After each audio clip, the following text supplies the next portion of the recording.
Hey, Patriots fans, if you want to see Toyota's best offers, including those not seen on TV, go to buyatoyota.com. It's Toyota's official website for deals from the official vehicle of the New England Patriots. Toyota, let's go have a press conference.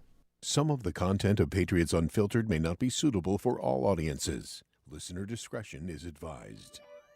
The world's original podcast. Welcome to Patriots Unfiltered. All right, right in. We're going right in. Do it live. Yeah, if you're listening right now, you notice that we started a little bit early today because we will be going live to the press conference with some people from the Patriots. That's one way to put it. They didn't announce who's going to be at the press conference, just that there's going to be a press conference at noon. We're assuming Robert Kraft will at least be a participant in that, but we're going to be going to that live. And we'll probably be with you for a long time today, past 2 o'clock up. There's a look. And we're looking at this is not the media workroom. This is the team auditorium. So there's Stacey James coming to the podium. Yeah, Stacey did announce that there will be statements from Bill Belichick and Robert Kraft. Okay. There will be no questions here at 12 o'clock, but he said that Robert will come back out later today and answer questions. So Okay. 2 statements here coming So up. we'll have both of those things live. Yeah. So just stay with this show, and we're just going to be with you. It's like a draft show. This We're just is, going. you know, it's Deuce, it's Paul, it's me. I'm assuming Evan will be by later. Evan's in there. Alex is in there. Evan went there. Yep. Because of picks. Alex needs to be crowned as the picks champion. I'm going to let the cat out of the bag there. Okay. So she'll come by too. So this is an historic day. Yeah. you Yeah, know? Alex, first ever female champion of the picks contest. That is, Yeah. it is Wow. history. There you Well, go. I was thinking more like Oh. Bill Belichick is. Well, Right. that too. That too, yeah. That too. Yeah, I don't mean to make. I'm just trying to have some fun. I mean, it's obviously it's a weird day because for 24 years, he's been the Patriots, so it's a little different. It was, you knew it was coming, you knew it was happening, but still, it's like kind of jarring when it actually comes down. Yeah. Yeah. I know I was a little shocked. I got a phone call this morning about 7:10. It's happening. Yeah. That's That's what I mean. I saw the Schefter report this morning, and then it was just the cascade of tweets and people have been reflecting, and it's just I think we've talked about it's just hard to still wrap your head around when it actually happens. And I mean, I think about where I was in 2000 when he started here, like a lifetime ago. It's crazy how much has happened in between now and then. Just a little side note. For all those people that after Schefter and Reese came out with it that tweeted according to sources, can you just admit that the source is the tweet that you just saw? I mean, come on. Right.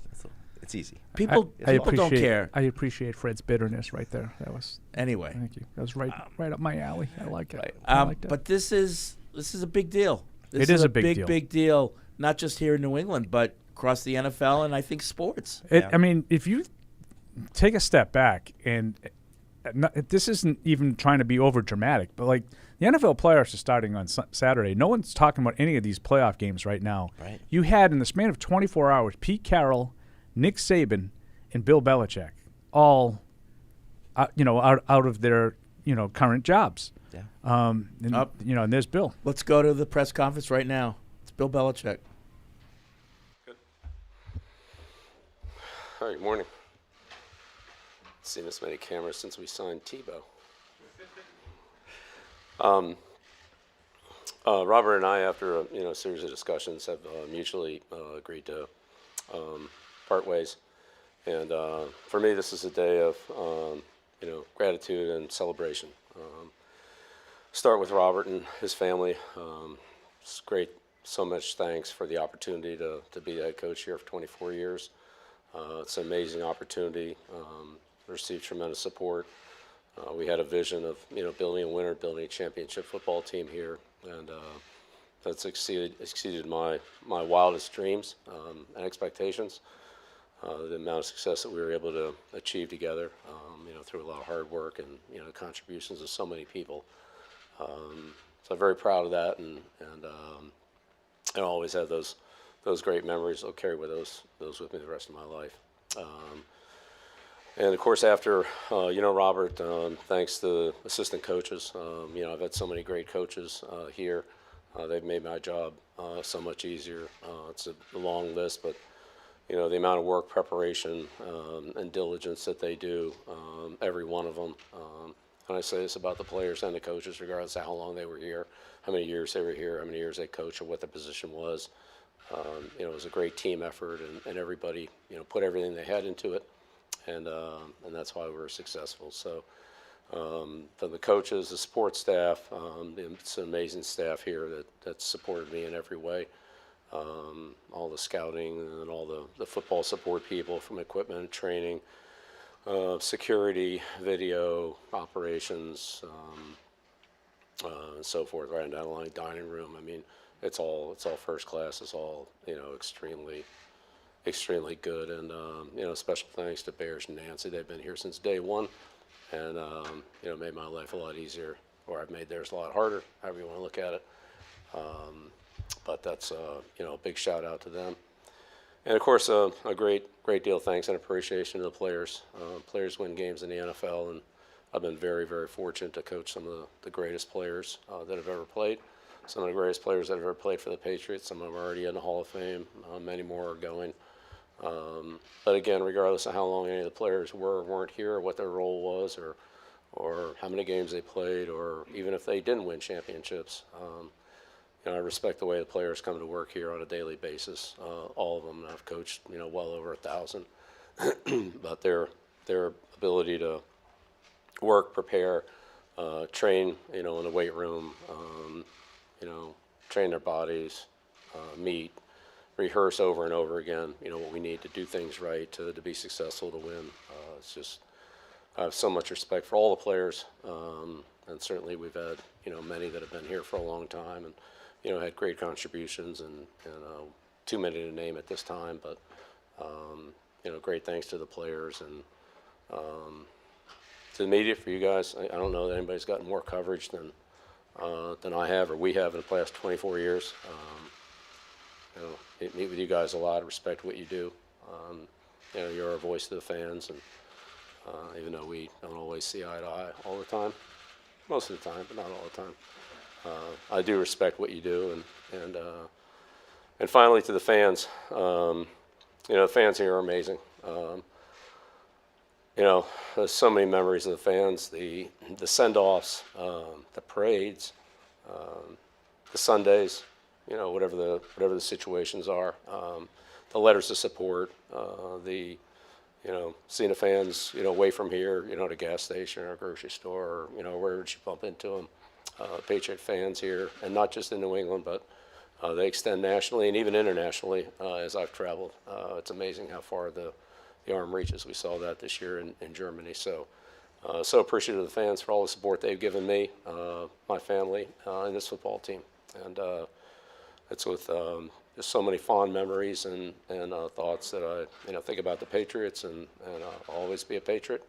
I look forward to coming back here, but at this time, we're gonna move on, and I look forward. I'm excited for the future, but always very, very appreciative of the opportunity here, the support here, and what you've done for me. Thank you.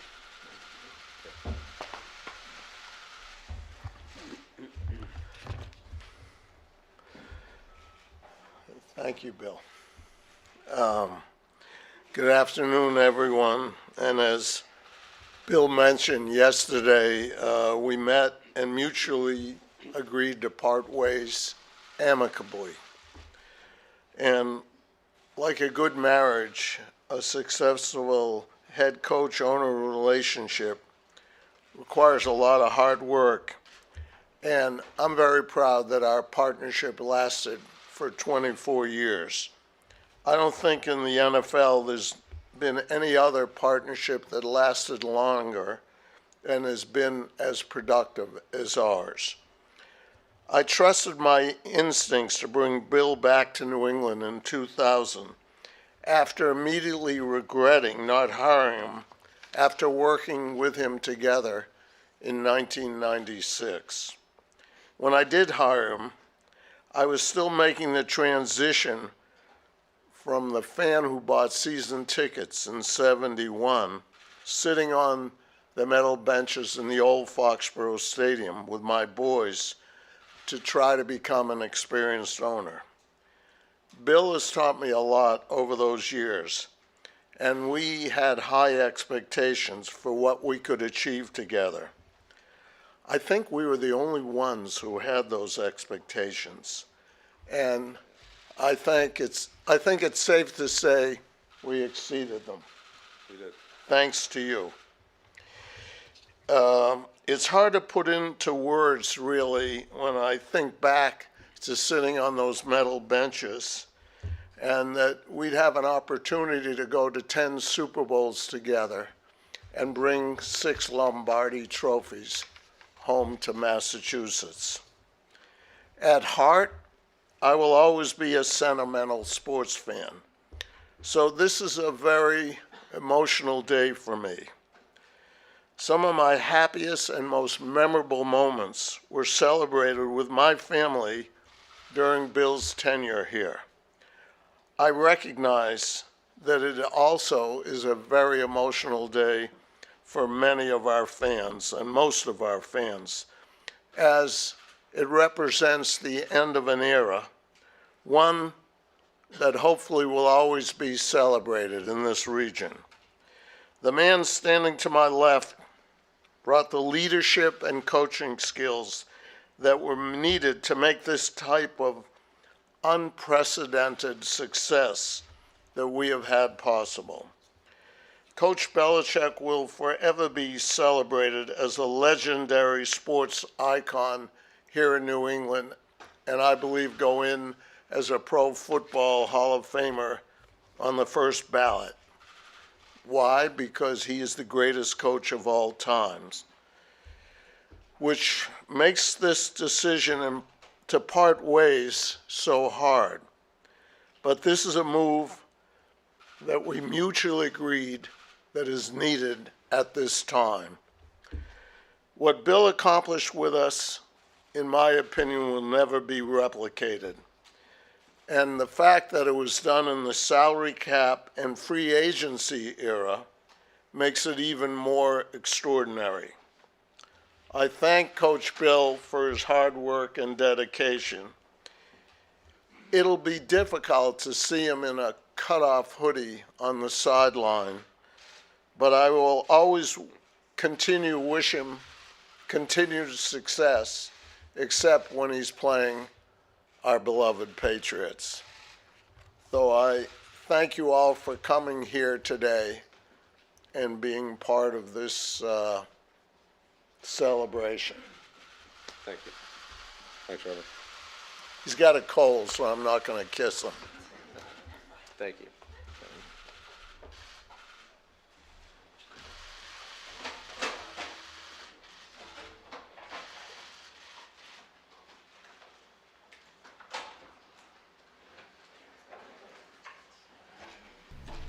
All right. I think what we just witnessed were two people who are smart, realistic, and understood what just happened over the last 24 years and realized that there's no reason to, make this more complicated than it is. And they realized that they had an unprecedented run. It'll probably never be replicated. But for both sides, the time had come. And I think we just witnessed that. And you wish him well. One thing that Kraft kind of assumes that he's going to be coaching somewhere. It's like, do we know something here that he's going to be on the sideline with someone else? Like, nothing's been announced, obviously. But I guess maybe he knows something. I thought that was interesting. That just kind of nods to he's probably going to go somewhere else. Yeah. Lot to unpack, but I think, just as far as the organization, I think that's what they needed is that, there was a lot of mutually, amicably, those words being said that, there's no reason to focus on why it went wrong. It's time to focus on what went right. And, I think it'll be interesting to see just in, whenever Robert takes the stage again, what he kind of gets hit with questions. I give Bill a lot of credit for doing that. Absolutely. I really do. Give him a lot of credit for doing that. That's not easy because you listen to all of the verbal bouquets that are thrown his way, that Robert is throwing his way, and then he's telling you that this was a very difficult decision to part ways with the greatest coach of all time. There's a very, very logical rebut. Then why? Yeah. And I think Fred's right. I think that both sides sort of came to an understanding that it was time. And I give Bill a lot of credit for standing next to Robert, presenting a united front, talking about mutually agreeing to be amicable. And I think there's never an easy way. There's never a perfect way to have something come to an end, but that was pretty close. That was pretty good. Yeah. I think. Yep. I think both sides, we'll find out because things are gonna happen over the coming, days, weeks, and years. But in terms of today, very difficult thing to do. I thought they navigated it pretty well. I don't know how you guys felt. I mean, that's how I feel. No, I think Perfect. I think it couldn't have been better for both sides. Regardless of what happens in the future for Bill Belichick or Robert Kraft, this has got to be tough. Even if I've got a coach lined up and he's going to be great, or Bill knows I've got my next thing lined up and that's going to be great, it's still tough to say goodbye to something that you built and was the greatest ever. Yeah. The greatest amount of achievement ever. You're walking away from that. And, like Paul said, the fact that Bill was able to stand up there, Robert was able to stand up there and be mature, realistic human beings about this, I think is really a testament to both of them, And Evan joins us. You were there. I was there. Yeah. Yeah. What you just said is exactly what I was just thinking walking over here was just how great it is for everybody, fans, obviously people in the team, us that cover the team, to have the two of them stand up there basically almost like hand in hand and say, this is just what's best. It's time. And the reading between the lines, it kind of felt like Bill just isn't what the Patriots need anymore. The Patriots need something different. They need probably a younger, fresher start, and they need a rebuild. Yeah. And a 71-year-old man rebuilding the Patriots right now is just not what's in the best interest of the team.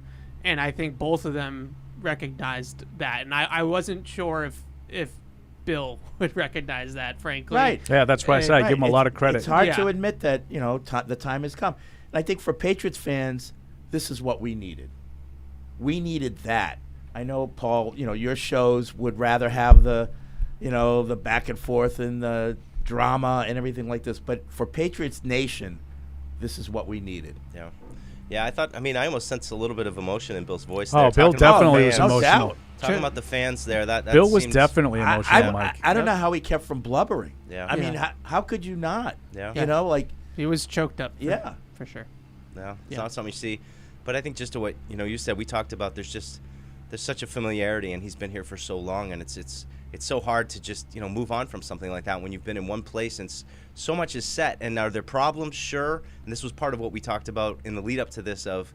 It's a really hard decision to unpack yourself from that and really start over with the whole program. I mean, that's what they're looking at. They're going to bring in a whole new staff that's going to completely change the dynamic in this place, and it'll be hard. Not looking back, seeing Bill and everything that he did here, and now someone new is going to get a chance. So yeah, it's Sports. crazy to think that I will no longer be covering Bill Belichick as the head coach of the Patriots. Like, that's no longer going to be who we see on a 9:15 on Wednesday morning, every week during the season, and that part of it I don't think is fully sunk in yet for me. That this is really going to be a totally new thing. And when I saw the news this morning, my first reaction was obviously, well, I better get up, and get moving. But my second, once I got here to the building, you definitely felt like a more of like, wow, this is real. They really just are moving on from Bill. It was kind of quiet this morning. Yeah. There were a lot of people here, but everyone was kind of just quiet. yeah, There was a lot of like busyness because Yeah. of the gravity of the day, but I agree with Fred. It was kind of I don't want to say eerie, but it was kind of quiet. somber. Yeah. Yeah. Yep. Somber. Good mood. Good Yeah. word. Good mood. Yeah. It was different. I back to Bill. I really happy that he sort of recognized, like the cheesy stuff that we were saying, like, don't cry that it's over. Yeah, smile because it happened. And Bill's talking about, the expectations that he and Robert had, and they exceeded them, and how very proud he was of that, and some of those things about, thanking Robert for all the support that he received from him. So it's not like thinking about, the handful of times, and I'm sure there's more than a handful over 24 years, where he didn't get what he wanted. And, he thought that X could help them, and they didn't get it, But rather than focus on that, he focused on all the things that went right over those 24 years. And I thought that was, like, that's where I heard the emotion in Bill's voice. Yeah.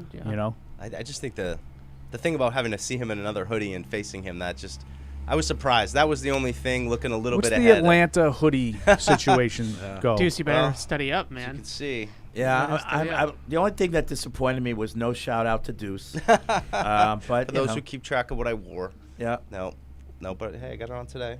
Yeah. Represent. I mean, I So think, Evan, you were in the Yeah. in the auditorium. We What was were that? What we was were the watching mood? here. I think there were some coaches around, some of the assistants. there or- might have or- been. Yeah. So Josh McDaniels was here, Yeah, I knew that. and he was sitting in the back of the room with football people from the Patriots. So any given Sunday when all the coaches are like in the back, Someone put that on Twitter today. I saw that. that was kind of what I was thinking, was like, so Josh is going with him wherever he goes next. I think that some people, and myself included, wondered if Josh would come back here, with a Gerard Mayo, with a Mike Vrabel, something like that. I think based off of the vibe in the room and watching Josh come and go with Bill's people, I think it's pretty clear that Josh is going to be following Bill to the next stop, if anywhere. interesting. And maybe he's the Atlanta Falcons offensive coordinator next year, or whatever the case may be. So it was a surreal press conference. Like I really feel like it hasn't set in that we were there and I just experienced that, because like that is really is surreal to watch the end of the greatest run in the history of sports. Yep. So the rundown is, we're going to have the show like we always do. We'll have our picks, so we still got to hurry. But we're going to keep going because at 2:00, at least right now, it's scheduled for Robert Kraft to have another press conference in which he will take questions. And that's going to be interesting because who's going to be the GM? How many coaches are staying? Who's going to be the coach? What's the structure? What's the structure? Is it a GM Right. over a coach? Is it the coach with the final say? Is it Yeah, that's the biggest a question to collaborative? me. And so I hope that he has some answers. I hope it's not like, well, we're going to think about that. And, I hope that there's some answers already. Oh, I'm not anticipating it though. I Yeah. don't know. I feel like today's going to be about saying goodbye and not, we'll get to all those things. Like that's kind of what I'm Oh anticipating. yeah, he's going to get questions. Why didn't it work? Why didn't it work? Why did you Why did feel it like fall it's apart? time? Why was it time to make a move? You said yourself, greatest coach of all. He'll get some of those questions too, but I'm more interested, like Evan, in what now? Yeah. What's the structure? How are you going to set this up? And what is the plan? Yeah, because all the other teams are jumping on it. They're already conducting interviews and everything. So Yesterday was a momentous day. Nick Saban retiring, Pete Carroll being kind of pushed upstairs, similar to what they did with Bruce Arians at Tampa. Those are two big vacuums now in the league that were unexpected. Of course, Vrabel already was fired. So there's a lot to come, going forward. And, who knows what could happen with the playoff teams. Like if the Dallas is one and done, that could be the end of McCarthy. Philly, Buffalo, Dallas. Yeah. Like those are all teams that are pretty good. That who knows what happens Yeah. if they get bumped out quickly. Yeah. So what a big white whale, though, for these teams to go get Bill Belichick right now. I imagine there's a few teams that are saying this is just what we need. And, I'm sure everyone's aware that Bill's going to come with a whole thing and a whole program that, that he's going to install. But at the same time, there's, for many teams, I think it just it will totally change that dynamic of what their team is, what people think their team is. And, you know, to be honest, I mean, I was interested to see how Brady would do outside of this. I'm interested to see how Bill does implementing his own system into another place at this point where he might not have the time to set up infrastructure for the next decade. I mean, it's got to happen quick. He's got to move. The same way we followed Brady to Tampa Bay, we'll be following NFC South. Just Bill go there. Belichick. Well, wherever the he similarities goes. are kind of eerie. Yeah, You know, because a lot of people felt like Tampa was, a decent roster in a weak division and a quarterback away. Yeah. And a lot of people feel that way about Atlanta. You feel like Steve and Brian probably go. Josh. Yeah. Will it be the whole staff, though? That's what He's I'm gonna get the curious. band Alex, will back you be together. accompanying Bill when he Oh. goes to Atlanta? If in fact it's Atlanta. I'm not planning on it at No. this moment. Okay. Alex, you were in the room. I was. What was your impression? It was kind of an eerie feeling in there, I think. I was trying to figure out if Bill's voice was cracking because he was a little emotional or Seemed just like the it. cold was No, it was. lingering. We Yeah. think it Little- was. I think yeah. so too, especially Yeah. there was a part where he addressed the fans. Yeah. Yep, that part. Yeah. I can't lie. I'm in my feels right now. I didn't expect. I don't know. I'm shocked, even though like we kind of thought it was going to come, but it's like an anticipated shock that I can't really explain. Right. When it happens, it's still Weird. Yeah. Weird. Yeah. So Eerie is a good way to describe it. yeah. It was very just eerie, awkward, kind of just uncertain, right? Like just a very weird vibe. It's how this Eerie's show a good feels way. right now. Like we all feel like we're kind of like we've kind of been talking about this happening for a long time, and now that it's finally happened, it's hard to really put into words what you're feeling. And you know, one part is oh my gosh, I can't believe it's over, and all the amazing stuff that he did here. And there's admittedly part that's looking to next week and being like, okay, like Yeah. you know, we're gonna have a whole new set of things to tackle now with new coaches. You feel like and- we should start talking about what's next, but Feels in weird. the same way you feel like Yeah. you need a moment. yeah, You right. know? It's like Yeah. Evan said, like, I can't believe we're not going to be doing like 9:15 Bill Belichick. Like, it's been so long since I've even called it a press conference. I always just say, "What time's Bill? right. What time's Bill?" You know, Yeah. is Bill done? Yeah, has Bill gone yet? Like that. That's the vernacular in the building. Has Bill gone yet? Is Bill done? Yeah. What time is Bill? And that's now not it's even scratching somebody the different. surface of the stuff Yeah. that could potentially change. Oh yeah. Just all the how we do things. I don't know. Just Yeah, I mean, like Crazy times. in my household, I'm not going to get asked, what time's William tomorrow anymore. It's just going to be Gerard Mayo. I don't know. I guess we'll see. But that part of it is absolutely still surreal. That it's really come to an end, and it almost felt like both of them, like I said earlier, like it needed to happen. Like they really feel both. I think felt that it needed to go this way. Yeah, especially Robert. I think for him, I think this was what he needed yeah. for the organization to have a united front come out, and it's mutual. There's not going to be. I think there was a scary narrative of he pushed out Bill, and then they pushed out Tom, and I think now that nips it in the bud a little bit. I'm Well, sure there are some people that will continue to. I think so, you know. but I think you're still going to get that. Yeah. You're still going to get that. But I can't stress enough how adult a scene we just saw. Yeah. Yeah. Like two realistic adults parting ways. Yeah. Yeah. Let's hope it stays that way. Yeah. Because you got June 12th coming up. Well, and you also have the Dynasty documentary, which I think will it comes at an interesting time right after this breakup, and you're going to get, we've already seen some clips of it, of, Danny Amendola saying we played for Tom, we worked for Bill. What a great quote. Those kind of things, I'm sure that's just the tip of the iceberg. And I mean, what is it? How many episodes is it? Like 12 episodes or something think it's crazy 10. like 10. that? 10 episodes. So, it's just interesting that comes right on the heel of this, and then there's going to be a whole new kind of round of retrospection on that whole Yeah. run. And I'm thinking there's got to be at least 11 episodes now. Like There needs to be an epilogue. there needs to Yeah. be something. Yeah. Yeah. Of why it went wrong, I think everybody's going to try to point to one or two things, but it's the tonnage of so much, the departure of Brady, the missed draft picks, it kind of was strange how it slowly kind of fell apart, and especially even like something like the special teams, which is, it sounds silly, but it's just something we always talked about. And then for even that part of the team to kind of fall apart and be, 2 years in a row terrible, and making plays that, we're used to those special teams making plays to win game. Now they're, making plays that consistently hurt you in every single game. So it was, for the people that just look at it and are like, oh, this is, the media pushing Bill out. It's like, have you been watching these games? Like, this team is, it's kind of falling apart. It doesn't really stand for what we all believed it did stand for at a certain time. It's much different now. He built a culture here.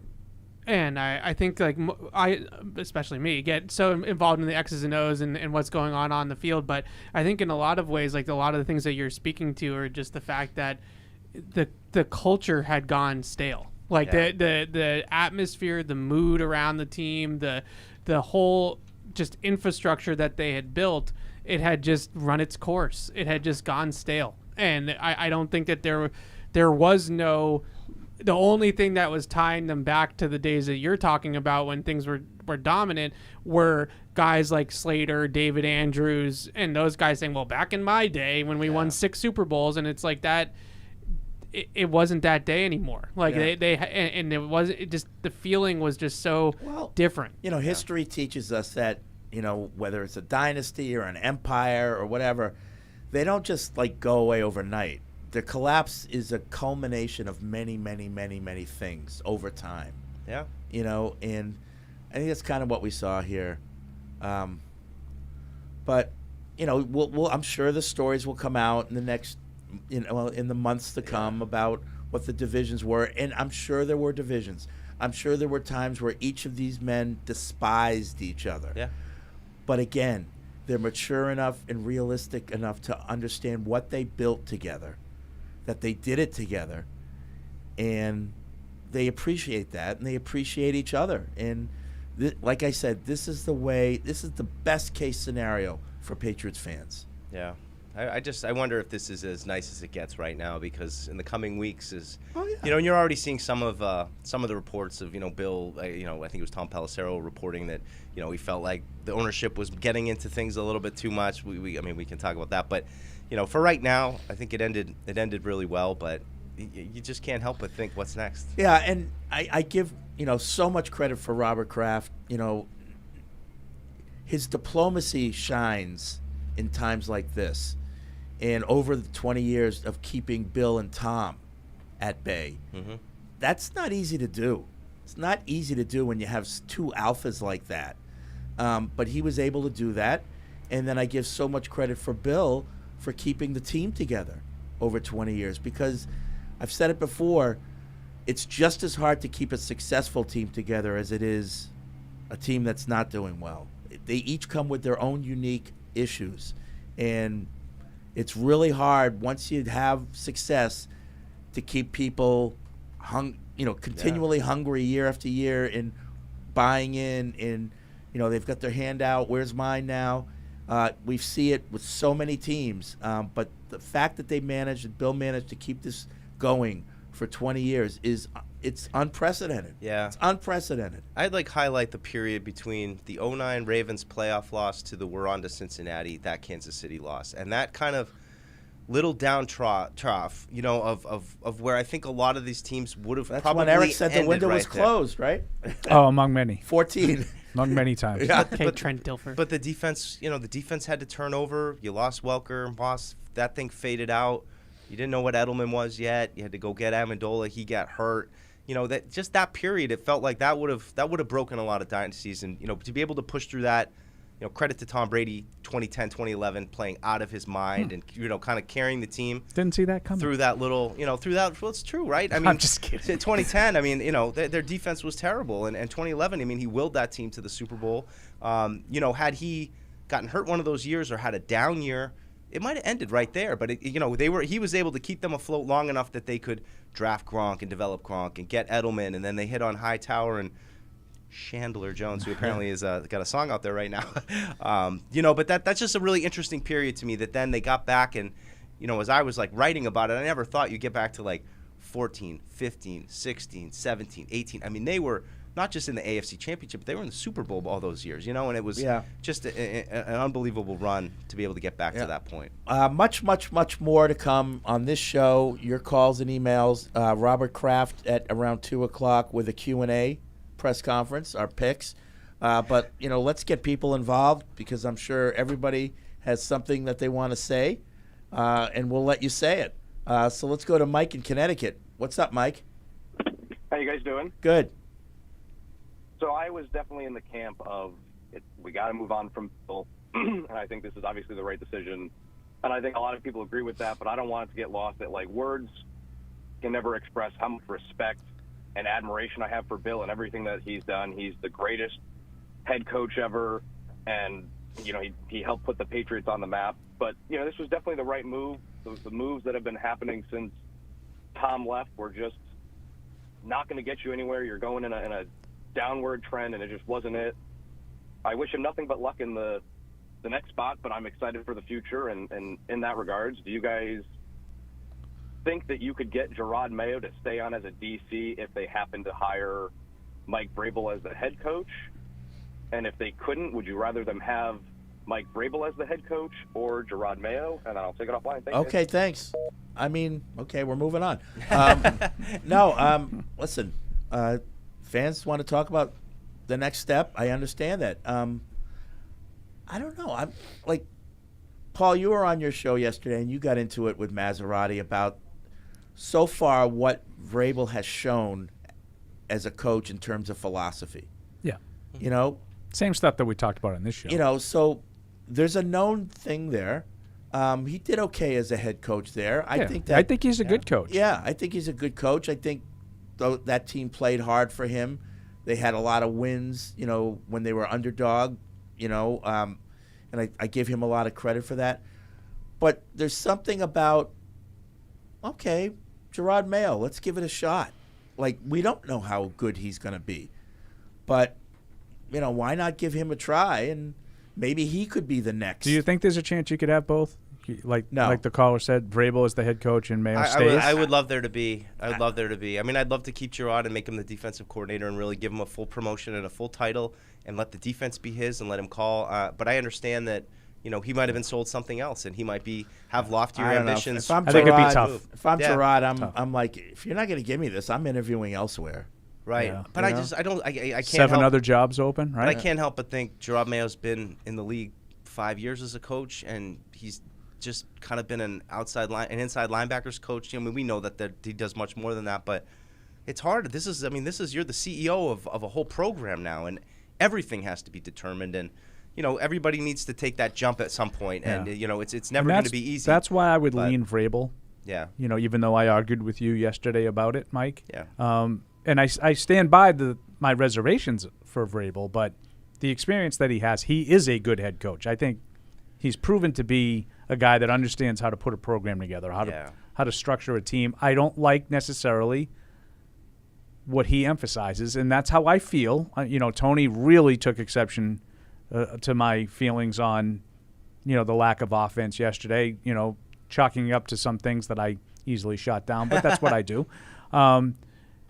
But I do think that he's a very good coach, and I would lean to the experience, a little more experience. But I'm a little like Fred too. I don't know what Mayo and his philosophies are, and all these NBC Sports Boston guys that know him very well from the time that they worked together, they think that there's a lot more to him than just being a Bill disciple. Yeah, I would agree with that. They also think that if he gets it, they'll have an inside track. Of course, sure. Of course. But well, why do you think I like the fact that Vrabel would be involved? Yeah, I feel like I would kind of have a relationship with the coach too, but it's not about us. Right. I know that everybody listening thinks it is and thinks people are having a party today because, quote, the media got what they wanted and pushed Bill.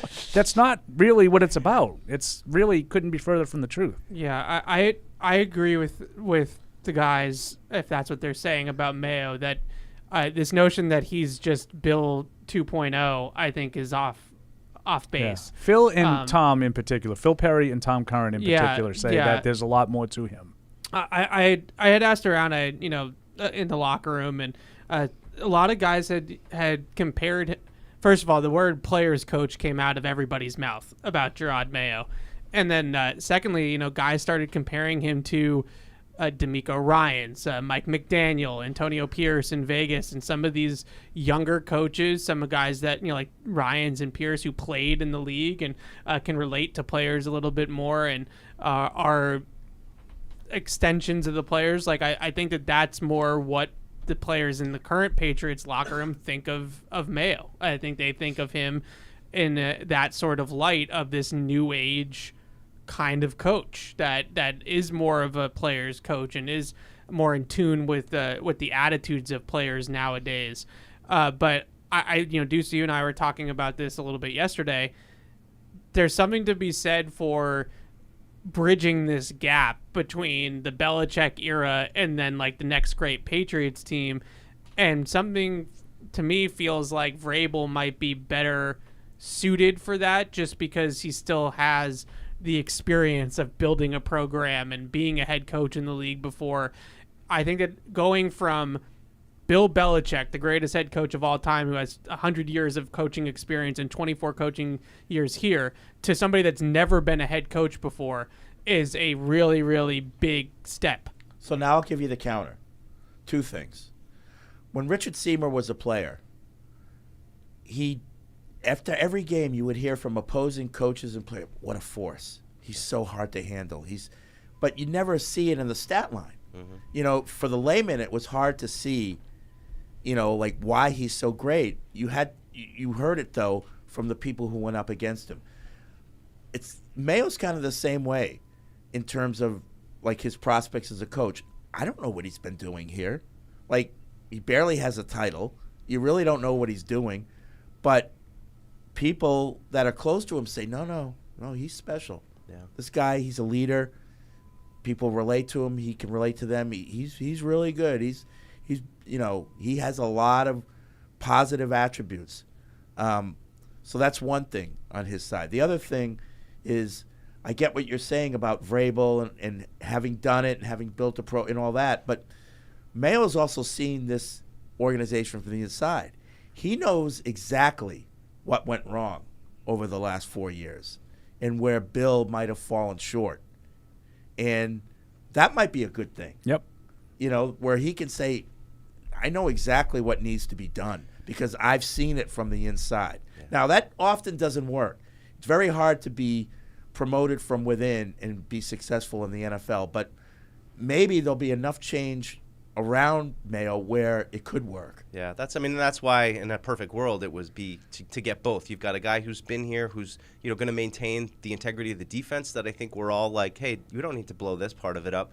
But that there are things that I like about Vrabel too. I thought a lot of the response from the Titans players about Vrabel getting canned was kind of indicative, similar to what you're seeing right now from Bill. They seem like when we talked about is Bill still a good coach, they couldn't beat teams, like you expected the sum to play more than their parts. And I feel like there are times where the Titans certainly did that, playing up to, maybe they didn't have all the guys that week, but they always seemed to play hard, beating Jacksonville. So I think, there's a lot of appeal to me about trying to keep both of them. But it's hard. I think Paul's right. It's, what has Gerard Mayo been promised? What's in his contract? What, are his expectations? Does he, what sets Gerard Mayo up for success the best way? I mean, personally, I would probably say be an official defensive coordinator.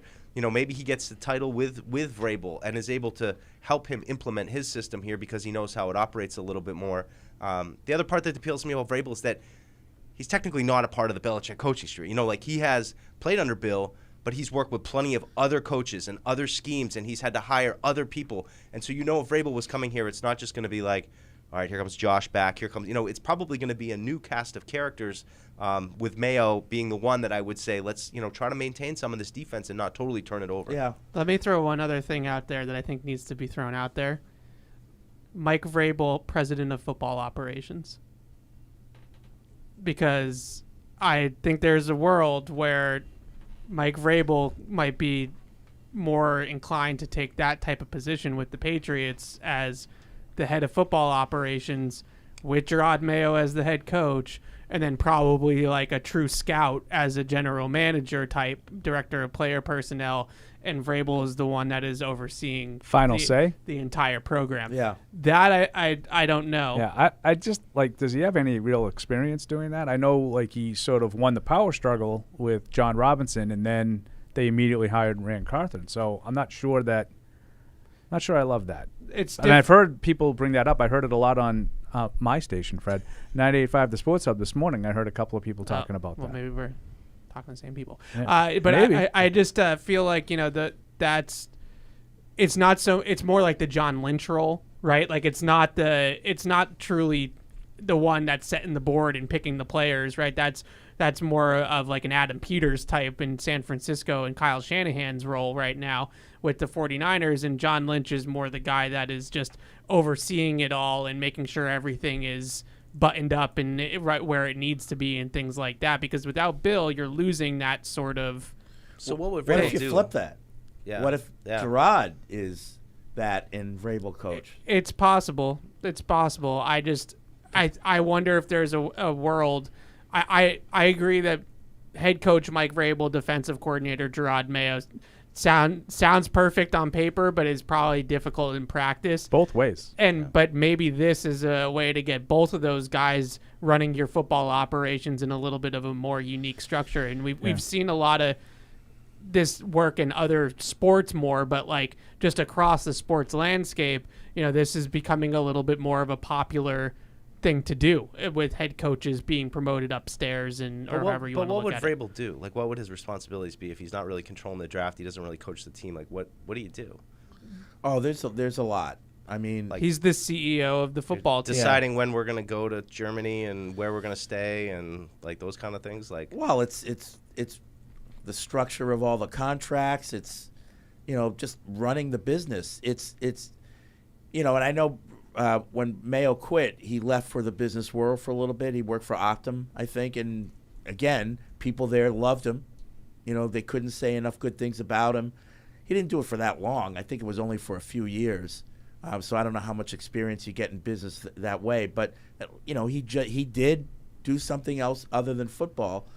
And I think every football team needs a president or somebody, up there that understands football, but understands the business part of pro sports and can, go between the two so that the people in the football department respect him because, he knows what we go through. He knows how hard it is to, the grind that we go through, but also understands we got to make money. We have to create those extra revenue, whether it's with marketing or season ticket holders or all that ancillary stuff, and blending the two in such a way that you're not focused too much on it. You're still respecting what football does, yet you still realize this is 2024, and it's not like when the Rooneys won the Pittsburgh Steelers in a card game. And I would also say though that like it's not like he wouldn't be completely out of big picture football decisions. No. So like if they were to go into free agency and want to sign, a quarterback for $40 million a year, then that's still going to be a decision that Vrabel would have a heavy-handed. I mean, in the NFL, the best example would obviously be John Lynch with the 49ers. Like locally, like Cam Neely with the Boston Bruins, right? Like that. It's his job to make sure that everything is running the way it's supposed to be running, and that he has discussions with Monty and Sweeney and those guys, and make sure that these decisions are the right decisions for the New England Patriots, and not just the right decisions for Gerard Mayo or whatever. And I just wonder if that would be something that either to Mayo or Vrabel that would interest either one of those guys. And would be a good way forward, because I think without Bill, you really lose that CEO of the football team. It's not just the head coach; it's all of the leadership stuff that goes into it as well. And that's why I've always given Bill a lot of credit outside of coaching for having all that responsibility and keeping it together for over 20 years. Yeah, I don't know. I'll be interested to see how it all comes together. I look at Vrabel and I see all this footage of him on the field, working with guys and getting in, and to me on the outside, and it could be true for Mayo too. It seems like that's. I think it takes like a special type of person to see what goes into being a head coach after playing as long as Vrabel did, and then wanting to jump instantly right into being on that trajectory. And I think, to Evan's point, I think if Vrabel wanted to get into business, he had a lot of opportunities to be dealing with that kind of stuff, and it seems to me like Vrabel but knowing how these guys are wired, I would imagine Vrabel would not want to give up on coaching yet. Yeah. Because he hasn't achieved probably what his goals are. And so, moving up to the front office would be kind of like leaving that behind. I think he wants another crack at it. And if you want to get into business, you don't necessarily need to do it in football. A guy like him could probably walk into an investment bank and make way more money. Yeah. It's just. I just think that that's going on a lot around sports, not just around the NFL, that guys are getting tired coaching, like literally tired coaching. And, it's just wears on you. And they're at the point now where it might it's something different. I look at the Celtics with Brad Stevens and how well that's worked out. Yeah. I really feel like the CEO and like the general manager, whatever you want to call it, that Bill also was, that is such a major shoes to fill too, even if you disagree with the actual personnel decisions he was making. Just the direction of the organization that he had in that responsibility is not something that you can just replace with a Mac Rowe or somebody like that that's a scouting guy. Like, you have to be able to have those chops as well. Nick's in Pennsylvania. What's up, Nick? Hey, guys. I'm a first-time caller. Thank you. But my initial thoughts after the press conference was very emotional for me. Because I'm 19, so it's like I've only got to witness so much of the dynasty of Bill and Brady and the whole franchise. But I just want to know your guys' thoughts on your overall thoughts on the last 24 years with Bill, not only with Bill, but Bill and Brady, and your thoughts for the future and who's coming next and what would be the best fit for the Patriots. All right. I mean, I feel like we've been kind of talking about that. I mean, like I said, you really can't put words to what we witnessed over the last, 24 years over the dynasty. It'll never be matched. And, what we witnessed today were two grown-ups recognizing that, Yeah. Yeah, I mean, I think the harder question is, it's easy to sit here and talk about Vrabel and Mayo, but who else? Who else could it possibly be? That's what I wonder if, like, we're moving on to Bill. Is there a real chance that we just are totally stepping away from this entire direction? No one associated with Bill, like, ever kind of who came up through these ranks and just starting actually completely fresh? No. I don't think that's going to happen. No. I don't. I mean, I kind of wish it did, but I understand what Robert is sort of holding on to. And I would say the one other name and I don't think it's very realistic, but that has been thrown out consistently is Brian Flores. But it's another guy with Patriots ties, obviously. I would kind of like to see, Alex, that kind of fresh restart and try to do it a different way. But I think it's really hard to listen to those two guys talk about the expectations that they met and exceeded with a style and system of doing things, a way of doing things, and then just say, well, you know what? We got to just take that and get rid of all of that because it's a new time. I understand why Robert would be like, well, no, we just need to modernize and make some tweaks to our system, right, and do it that way. And I think that's probably what's on his mind with Gerard. Yeah. Or Vraves if it ends up being Mike. I'm not telling you that's wrong. I just feel I feel personally I'd like to do it a different way, but I get what the thought process is. It's like brand identity, those kind of things. You don't think it applies to like a sports team, but it's hard to just totally change who you've been and what you've been kind of known for without keeping, just some pieces of it. And that's to me why it's easy to stick with Gerard. Well, if there's good people, you retain them, but you also have to give whoever the new coach is their say because it's going to be their staff. How did they land on Pete? Like, I mean, Parcells was obvious. I mean, well, he was hired before them anyway, but and he'd met Bill, so you know why he had. But how did they come to Pete? That's I mean, they talked to a lot of people. I think at the end of the day, the biggest influence was Bill Walsh for Pete. They respected Walsh and all the years that he put as a coach, and he was Pete's big advocate. And from what I heard at the time, that was kind of like, okay, we're gonna go on his word. Yeah. That's interesting because if you remember, Belichick was very much in play then. Oh yeah. Did you see the picture that they showed yesterday? Yeah. That was funny. I remember that picture. The car. Car? With Bill driving off with Robert, and that was '97. That was, in the aftermath of the Super Bowl and Parcells leaving. I think that that Kraft's instinct was Belichick at the time, and I felt like he probably walked away from that because he was too similar to the Parcells situation. And Yeah, he said it was too close. Yeah. It was too soon. And Yeah. then he went with Pete, but that's before. Like Fred has some insight on as to why it was Pete that I don't have. I wasn't here then. Yeah. So I don't know that. The interesting thing to Bill me, Walsh we've talked a lot about how teams commonly will go from kind of the hard-ass coach to the players Oh, coach, yeah. and you go Right. kind of back and forth. Yeah. And for as many similarities as Mayo and Vrabel have, I kind of see them as two different sides of that. I see Mayo more as the players coach and maybe a little bit more affable, and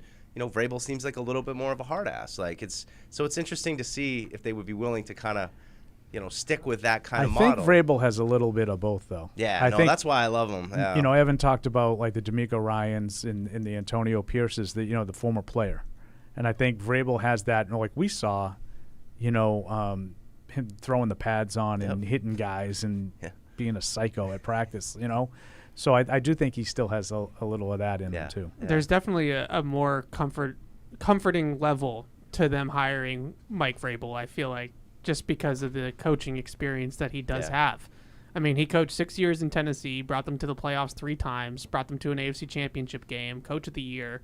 Like, that resume is just better than Gerard Mayo's. Like, and that's no disrespect to Gerard. It's just that's a better resume. It's better than Bill's. It's better than Pete's was in their first go-rounds, right? I mean, that's better performance. Yeah, but it's interesting, though, that, when you talk about Pete and then of course, Bill Belichick, like, the Kraft, it didn't work out with Pete, but like Pete is an all-time great coach, and now he's hanging it up too. Yeah. And they have not by choice. 2 pretty good hires when you really think about it. With Pete Carroll and Bill Belichick. Yeah, so. No, high bar. It's a high bar. Yeah, some might say those are 2 Hall of Famers, but I got a lot of pushback when I said that to people today. Oh, really? About Pete? Really? I don't think I love Pete. I don't think he should be in the Hall of Fame. Well, it is the Pro Football Hall of Fame, so his days at USC, I guess, don't count. That's true. So I'm not counting them. In that respect, it okay. This is a different discussion. I'm with you. Let's go to Chase. I think he's pretty good. I mean, I'm with you. I do too, but I also think the Hall of Fame should be reserved for the greatest. Bill. Let's go to Jason in West His own Kentucky. win. What's up, Jason? Hey guys, it's actually Ethan, but that's probably my fault. Ethan, no, it's But, Great, Matt. Thank you for your service, go on Matt. record and say I wanted Bill gone. I thought it was better for the team. I still think that way, but dang, didn't this suck, guys? Like, just wake up this morning and take a bullet to the chest. Like, I'm not too much of a man to admit that I haven't cried a couple of times a day and all that. I'm 23, and Bill and Brady were, there for the majority of my life, and now that Bill's gone, it's really the end of the dynasty. But aside from that, like, the press conference was great. That felt like closure that I feel like a lot of people needed, and I'm less of a wreck than I was this morning. And then one last thing for Evan, as far as the new head coach search goes and stuff, I'm a Todd Monken guy. I like Todd Monken. I like the things that he does. I think he's creative, and obviously having Lamar helps. But that's somebody that I would probably try to do homework on. And I don't even know if he's really a head coach candidate, but I'm assuming that he's probably got some interviews or something like that lined up. But thank you guys. He could get some looks. Thanks, Jason. Paul, Ethan. He said just me. Thank you. No, yeah, that's true. How about the fact that the last 2 callers we had, Bill has been coach longer than those 2 guys have been alive. Yeah. Yeah. And that's the hardest thing, because we can Patriots talk about coach. like quite a few Patriots. I mean, you can talk about more than I can, but I mean, Because you're old. That was the joke. And I'm not got as it. old, but I'm still pretty old too. Like, You're also old, yeah. we remember. But you're still wicked handsome. We've had 2-win seasons. Like, we've had 1-win season. We know what that looks like. No, it is true though. Like I'm not old enough to remember. Evan and I were like born the year Mr. Kraft bought. Are you 94? Or? 92. Yeah, I'm 94. The year Kraft bought the team. I don't like really remember a coach before Bill. He's dying inside. Like I don't remember Pete Carroll. I definitely don't remember Bill Parcells. I was 2 years old. This is the only coach of the football team that I really have any recollection of, which is wild. I was into my Herald career. I mean, when my coworkers were crazy. born. I know. I was in high school. Well, it's crazy for me though, because theoretically now you should have some new schemes to break down, perhaps. Perhaps. And Have you looked into perhaps getting a job? making the slide. This is the time you can transition. I can't tell if he's serious or not. Evan might as well be the offensive coordinator. As long as he's gone, right? All right, then. Yeah, Tons of emails coming in. Felicia says, I'm 32, a grown woman, and I can't stop crying. Oh. I did not want this to happen. I think it's a huge mistake. I'm so devastated. Either way, I do want to give Mayo a chance to coach. I think he'd be a great coach and the easiest transition for the organization. Can I ask a semi-serious question? Yeah. Do you think people are being like literally literal? crying? Yeah, I do. Do you really? I really about believe. crying? Yeah. I don't know Don't about mock full-fledged them. like Absolutely. crocodile tears. People are definitely at least like tearing up a little bit and being like, "Damn." Like I will absolutely admit that there are times when there's something that's emotional going on and it hits me emotionally. But like the idea of a great coach no longer being my team's coach is not one of those things that would hit me emotionally. No. I'd be disappointed for sure. Maybe it's more that it's just a realization of this time in your life is over, and you've had 20 years of kind of knowing one thing and kind of just knowing what to expect for better or worse. And now, I got a little bit emotional when I saw Brady run out in week 2. Like when he came running out at really? halftime. So week 1. Like seeing that week 1. Sorry, that's interesting to me. Yeah. Seeing him nothing, run out on did the nothing field for and me. like And you don't even like him. I don't even How about like watching Slate run off? Nah. Love me some Slater. Yeah. But like happy for him, Yeah. you know? I was like trying to get a camera angle of him from the front running off, and you could just see him looking around and just the fans just yelling, "Slate, Slate, thank you." I can't lie, little bit of tears. Listen, I'm not criticizing. Please don't misunderstand this. I'm asking like a serious question. but think of all the great memories we've had over the last 20 years. Yeah, they don't make me cry. They make me happy. No, and now they're over. Well. This is definitely, We're so that close that to it, part of Paul. our We're lives. jaded. That's We're probably jaded and right. too close to it. That part of our lives is over. And when you I don't realize cry when that, I look at the three-peat of Beanpot Championships. when you realize that, just happy that it happened. It can be emotional. 3? Yeah. Don't be sad it's Oh, over. Just be three-peat. happy that it happened. I thought you meant just 3 generally. I was like, No, like in a row. Was it 18, 19, 20? I forget the years. Whatever. Ricky in Connecticut says, I mean, 4 out of 5, guy. Subject line: empty space in my heart where Bill once was. See, that's what I mean. I wish I'm really fascinated by this. I wish we could have kept Bill and added in a true GM and bolster the offensive staff. Now that we're on from the GOAT, I'd like to see Vrabel as the next head coach. I think Mayo is a fit in Seattle. Bill seems to be a fit in Washington. No chance for Washington. My question, does it All make of more them. sense to identify the head coach or GM first? Bill's My now the reason head coach of being the Washington quarterbacks in this draft will fit differently within the schemes of the potential coaches. That's why was it Jason? Ethan. Ethan. It Ethan. said Jason on the Ethan, no. Matt wrote Jason on the call screen, but it was Ethan. Ethan's Todd Monken thing.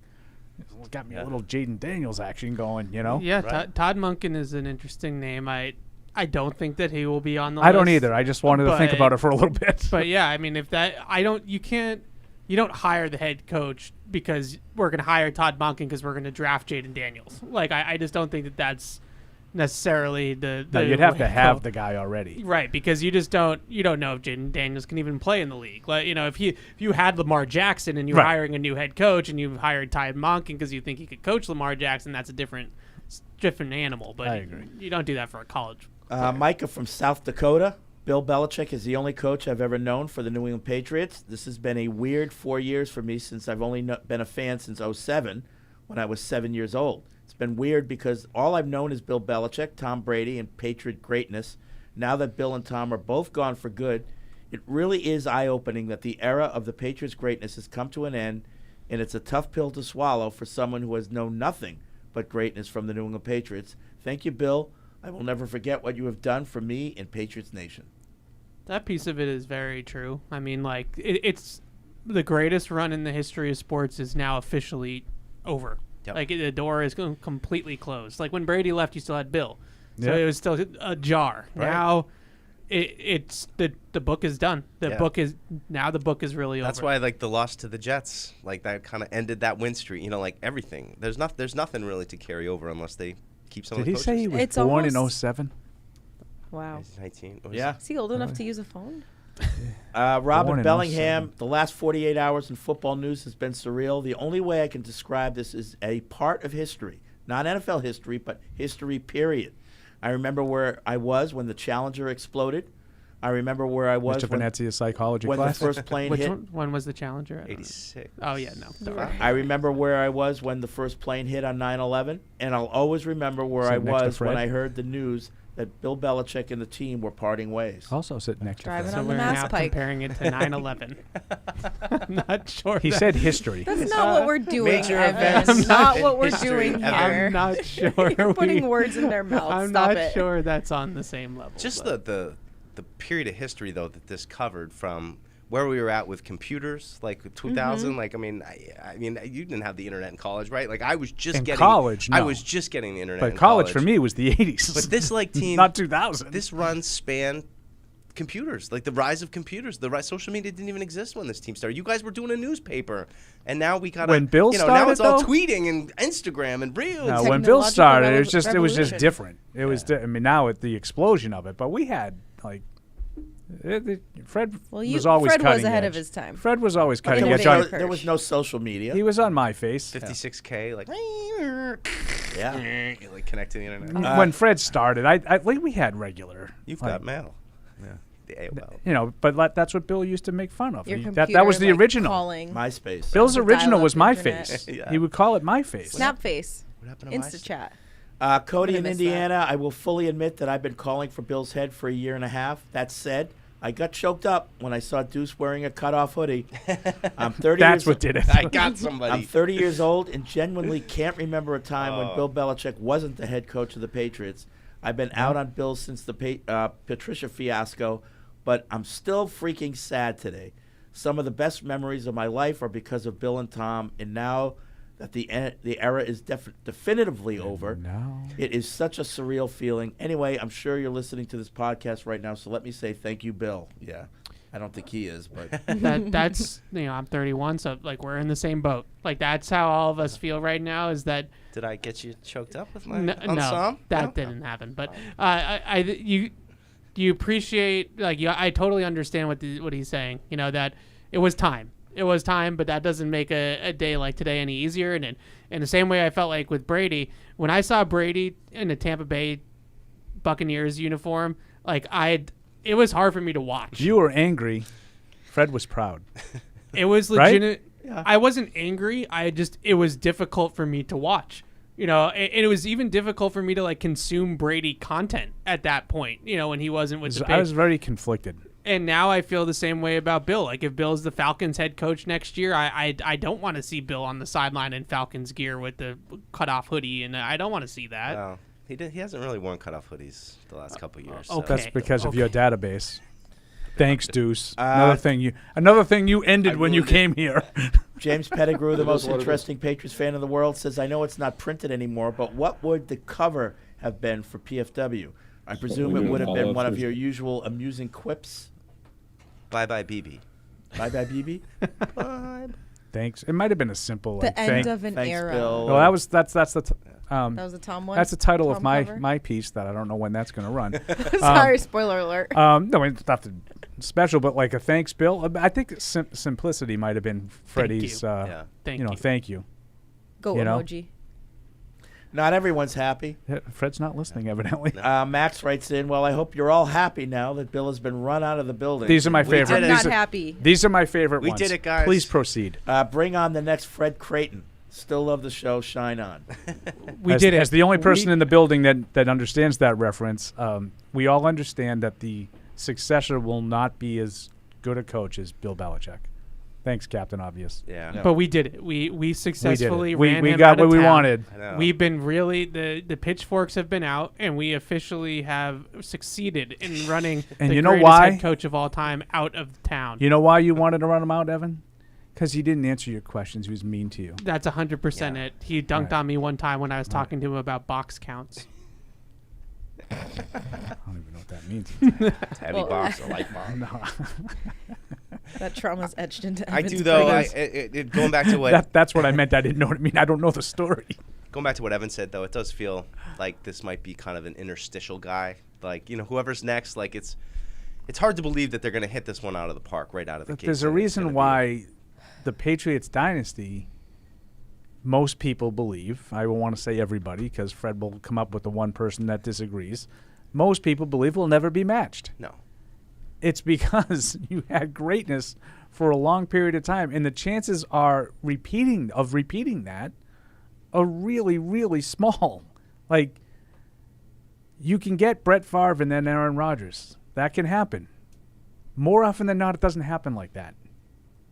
More often than not, it's, Brett Favre followed by, Tony Eason. Or even if you do, you get one title. I mean, you're very good, but, it's more realistic to expect, like, at some point over the next 15 years that they're going to, it'll just all line up one year, and they'll get to a game and they'll play, they'll win it. But, when Bill Parcells left the Giants, it was Ray Handley.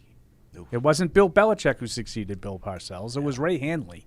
Like, it's very rare to get the guy who knocks it out of the park the second time around. Like, and you just continue it. That's why George Seifert replaced Bill Walsh, who, I know that George Seifert won titles, but he wasn't anything in comparison. That's why I almost feel like that's why I keep going back to Vrabel is just like it's just steady, right? And like Mayo, I feel like it's either going to be a home run hire or he's not ready for it. Yeah. And there's you no could in be between. Pittsburgh, right? But you could go from Chuck Noll to Bill Cowher to Mike Tomlin and get 3 really good coaches. Yeah.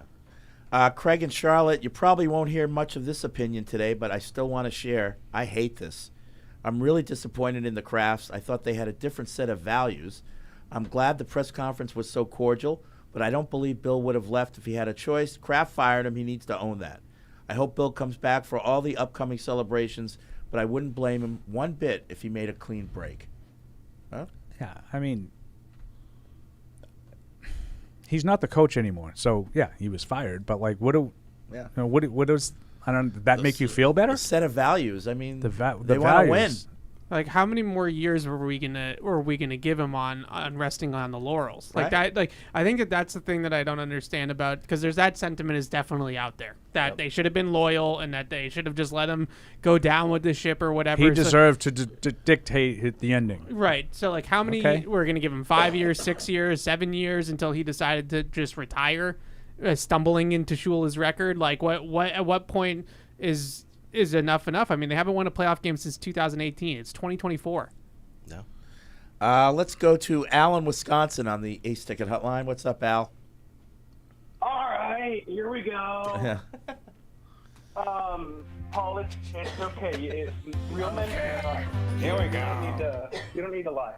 Oh, I cry more than probably anybody in this room. I'll guarantee. I get teared up with those Pizza Time was lame closed. Lifetime movies. I start crying. I saw the onions Sarah on the McLachlan Italian that Star one Wars time. with That one. puppies. Not so much that. Really? But I have no problems whatsoever admitting that I cry. It's just I've never cried over like a sports team loss or personnel. My own sports decisions. team's losses, but not a fan team. Oh yes, big baby, Right, big I've baby. got- When I blow a game. I've got a couple of things real quick. I'll hurry because it's Super Wild Card weekend, so you have an extra game.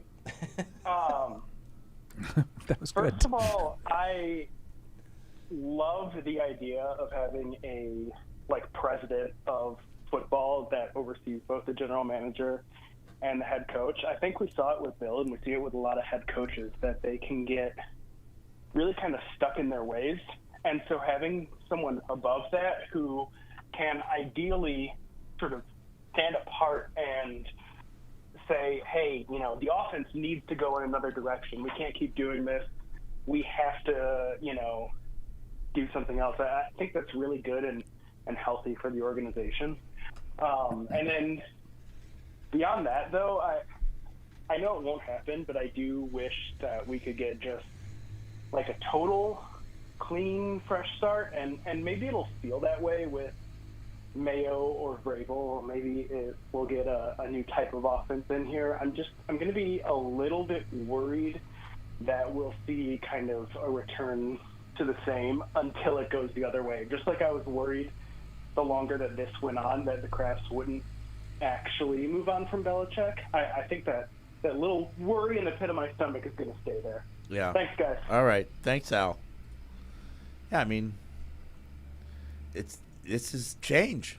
It's Right. the great unknown. Into the wilderness we Yeah. go. You know, there's no guarantee of anything. I don't have as much of fear of like keeping somebody from the Belichick circle of trust as other people do. Like I feel like the we got to start completely fresh. I think, you know, one of you said it earlier. It's just it needs to be more. It needs to be modernized. It needs to be updated. But it doesn't like there's not. I don't think it's broken to the point where they need to like hire Ben Johnson and just like go a totally different direction, just because, you know, they had a 4-win season. Like I think that there's definitely a cleaner path to sustainability with just sticking with something that's a little bit familiar. Yeah. Well, it was one thing to be able to move on from Bill, but it's another to say, you know, that they're going to completely blow it up and have a whole bunch of new executives and coaches and things that they've never dealt with before, and you're going to tackle this offseason with, you know, money to spend and a top draft pick and, you know, all those things of, you know, who are these people? What are their points of view? And, I mean, you can get that in an interview a little bit, but until you actually make the leap and say, all right, my new GM wants this guy and my head coach wants this guy at number 3 overall. How do I, you know, I'm in the middle of this now. It used to be easy when it was, you just tell us, Bill, but, you know, it can get complicated pretty quick. Ron in Sutton, Mass. says a big reason this is more emotional for many people out there is because this has been more than just football, just a coach, etc. So many of us Patriots fans have spent every single football season, every Sunday, whatever it may be, with family. All the playoff memories, the Super Bowl parties. Many started watching this dynasty with parents and grandparents, children and grandchildren. During this exciting time for all of us hardcore Patriots fans, it wasn't just the football. All the memories, the cheering, the tears, little children in their jerseys that are now grown up, grandparents, parents that were once cheering here with us are no longer with us. This coach, this dynasty, and organization has brought so many families and fans together for so long. This ending of the dynasty is much more than just the changing of a coach. Yeah. I agree with that. I mean, I hear that, but I also remember in the 90s having games on with my mom and my parents, and you know, it doesn't take away the, you know, the camaraderie, the family aspect of football. I mean, I think that's what we all love about it. I mean, that was my favorite part of being a fan. I mean, I think I used to like the tailgates more than I liked actually like the stress of going into the game. It was, you know, meeting other Patriots fans and blogging about it, talking about hoodies, making memes. Memes. You know me. Yeah, I saw Steve Conroy, longtime Herald beat writer for the Bruins, tweeted something out, and I'm paraphrasing him, just about how Bill brought football culture here, and it made it the appoint. You know, it was an appointment every week. Even this year, it made like sort of every week was an appointment that you had to keep, and we didn't have that. And I was a huge fan. And Fred makes fun of me all the time for being one of the losers that was like keeping track of the 2-14 Patriots in the early 90s. And all of a sudden they got Parcells, they drafted Bledsoe, and that's when I got my season tickets. And I was like, woohoo, I'm in. Yeah. You know, but for a lot of other people, it didn't happen until Belichick came. Yeah. I think for me too, though, is that it felt kind of like the dynasty was ending in 2017. And, you know, like that's really when, for me, it was like, this is at the end right now. And, you know, even though Bill has still been here these last, 4 seasons, and it just has never felt to me like they were ever on a trajectory to get back to that place. I mean, maybe briefly in 2021 early on, we kind of said, oh, they're back, baby. And, after the win over the Bills and the Wind, you felt like, oh, this is a team Things that can. are falling into place. But, I mean, other than that brief window, these last 4 years, it's just, it's not them anymore. It's a team that loses to backup quarterbacks and, like I said, makes stupid mistakes on special teams and, can't come up with the big play or turn the ball over the first play of the game. I mean, it's just the things that consistently happen that we've seen over 4 years. It's just they've been a shell of that team that we, came to believe that they were. Let's go to Michelle in South Carolina. Hey, Michelle. Hey, guys. How are you? All right. Michelle. I couldn't even pour my cup of coffee before I found out this morning. I was a little sad. I didn't cry, but it was sad even though it was expected. I liked how they did it this morning. I liked how it was both of them. I didn't like the fact that there were no questions asked, but I understood it. So let me get on to some points here. One other comment. Did you guys happen to see the video out there by what's his name? He was singing a song to Belichick this morning. Chandler Jones. Oh, jeez. Yeah. Yeah. Oh my Yeah, God. Deuce found that gem. Oof. Oh, figures. I had a feeling it would be Deuce. Oh, come on. Anyway, so my thing with Vrabel, I wouldn't mind him coming here because I don't think everybody under the quote-unquote Belichick tree is actually Belichick, like Patricia used to be. Patricia used to want to be Belichick. So I think that's the difference. I think they have some of the same attributes, like maybe some coaching styles, but I think it's very different. I think players want to play for these younger coaches because they have somewhat of a different style. And I think it's becoming more of a players' league, almost like the NBA. You know, they're younger, they want to play faster, they want to play for a younger coach, a coach that's excited to be a coach, you know. So that's one thing about Vrabel, and I think it would maybe be the same thing with Mayo. Now, Vrabel has maybe more options with teams that are still in the playoffs, like teams that really screwed up at the end, and I'm not sure if you guys are going to agree with me. One of the teams, I think, could be the Bills or the Eagles. Mm-hmm. Yep. I don't know. Yeah. Definitely the Eagles. And I think the Bills. Yeah, the Bills could be too. Yeah. I mean, if they get bounced early, yeah. I think the Bills kind of saved themselves by the way they finished, but the Eagles could be definitely.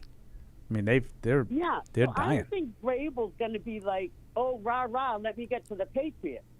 I agree. Because the Eagles have a nice young core around them. And also, I think Kraft, and I don't think this Mayo hire is because he's a loyalist also. And I think maybe Kraft needs to stop being a loyalist like Bill and all his cronies. And my last question, and I'll go. Bill, with the agreement of leaving or being fired, whatever he was, what do you think part of it is, I'm taking these people with me, so you need to find people to replace them, like maybe his sons or Well, whoever. you know, that's a really good Hey, point, guys, Michelle. nice seeing you. Huh? I said that's a good point, Michelle, and thanks for the call. Maybe part of the negotiations over the course of this week is, if I'm leaving, these are the guys I want to take. Right, and is that a negotiation that happens with the ownership, or is that like the next coach says, I want to keep these guys? You know, like when is that decided? Yeah. Like, it's hard. I mean, I think we all assume probably Bill's kids would go, but Yeah, well, DeMarcus Covington and Mike Pellegrino were also in the room. they were in the I didn't back mention row. that because we were talking about Josh McDaniels being there. So confirmed he was? Yeah, he's there. I saw him with my own eyes. I think that those. My moles told me that.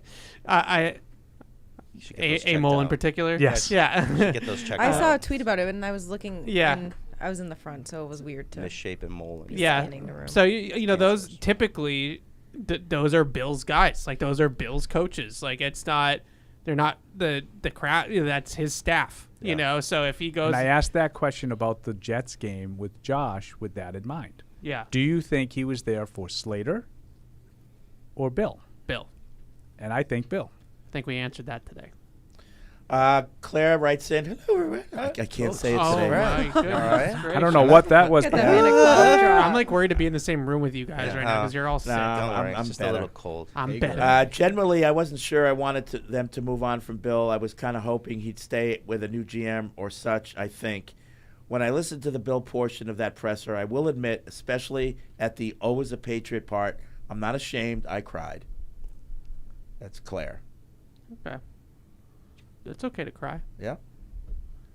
Yep. I don't think I cried when I lost my high school game, like the last high school game we lost in overtime, and I just was like pissed at the team, and so I didn't cry. But I did cry my junior year. That one I was, because we were like in a shootout and we should have won. We I lost cried 9-8. driving home after allowing a 2-run homer when they had a one-hit shutout with 2 strikes and no one on in the bottom of the ninth. What would you throw? What were you trying to 0-2, I threw 4 straight balls to the ninth batter and walked him. And the next kid hit a 2-run homer, and I cried on the way home. And I was like, Look at how upset he still is. Not gonna lie, I was like 23 at the time. I wasn't a kid. It's okay, Paul. It's all right. You tried your best. I told you, when I screwed up, that's a reason to cry. Right. Jeff in Brooklyn says, well, it's time for Paul to retire so he can finally direct his 3-part miniseries on when it's okay to cry and why. More importantly, Mayo strikes me as a special dude. He's the coach. I think he is a special dude. I just don't know if he's ready. Yeah. I don't know either. I think either. I like Mayo and I like Vrabel. So I feel like if it's one of those two guys, those are the two guys I feel like and we've all I can't talked, go wrong. Yeah, we've all talked to Mayo. I mean, I've never talked to Vrabel, but I mean, we've all talked to Mayo's Mayo. the man. It was, He's great. You know, I always enjoyed hopping in Especially- his room when like yeah. everyone was in Bill O'Brien and it would just be me and Mayo and just chat him up. You know? Especially some of those defensive guys, if we're looking to re-sign some of those free agents, I think that's a good move to at least keep the continuity there of a really strong defense going into next year. Yeah, I agree with that. And I was talking when we were talking to him earlier this year. I asked him about the scoring being down around the league, and well, if there's any reasons that he saw for that, and he just said that went on an answer about how he always roots for defense, obviously, and defensive guys. But then he said, at the end of the day, though, you got to score points to win in this league. And I so that struck me, and I was like, oh God, thank No God. further questions. Thank goodness, like he, shut him out every game. You'll never lose. I would like to. I would hope maybe that meant that he recognizes the way the game is being played offensively, and how that's important and maybe more important nowadays. I just think that's the most interesting question is that if it was Mayo, who's, kind of the GM that you pair him with, and what do they do on offense? Like, what is the philosophy? Do they go after a Patriots guy, or is it something completely out of left field? The run and shoot, the wing T. Brian in Brighton says, Fred's voice, when it's time to change, it's time to rearrange. Yep. Paul would know that reference. Absolutely. Come on, Brady Bunch. Oh, yeah. I know a lot of the Brady Bunch. Yep. Marsha. Let's go back to the phones. Jim in Florida. What's up, Jim? Hi, guys. You've had a lot of young callers in today. I'm going to give you a little bit older perspective. Yeah. The first Patriots game I ever went to was in BU Field, Mhm. the San Diego Chargers. It was so long ago, I don't even remember when it was. So I've grown up through the era of the Sullivans, Chuck Fairbanks, Ray Berry. I've seen the worst of the Pats, and the past 25 years have been the best 25 years of my sports life, including the Sox, Celtics, and Bruins. But I would just say that I think Belichick is he's a defensive genius. I think Mayo is defensive. I think Vrabel is defensive. I think this is an offensive league now. We need an offensive coach, and I would prefer to see Mayo move up to GM. Then hire a young offensive coach, hire one of these we need a running quarterback. If you drop that quarterback, unless you've got a super offensive line, that doesn't fly anymore in this league. If the quarterbacks are going to escape the rush, the Mahomes, the Lamar Jacksons, et cetera, I think we need a young running quarterback, a young offensive-minded coach, and put Gerard up there. Our defense is good. I mean, we had a good D this year. Let's face it. And we need offensive coaching. So that's my point from Marco Island, Florida. All right. Thanks, Jim.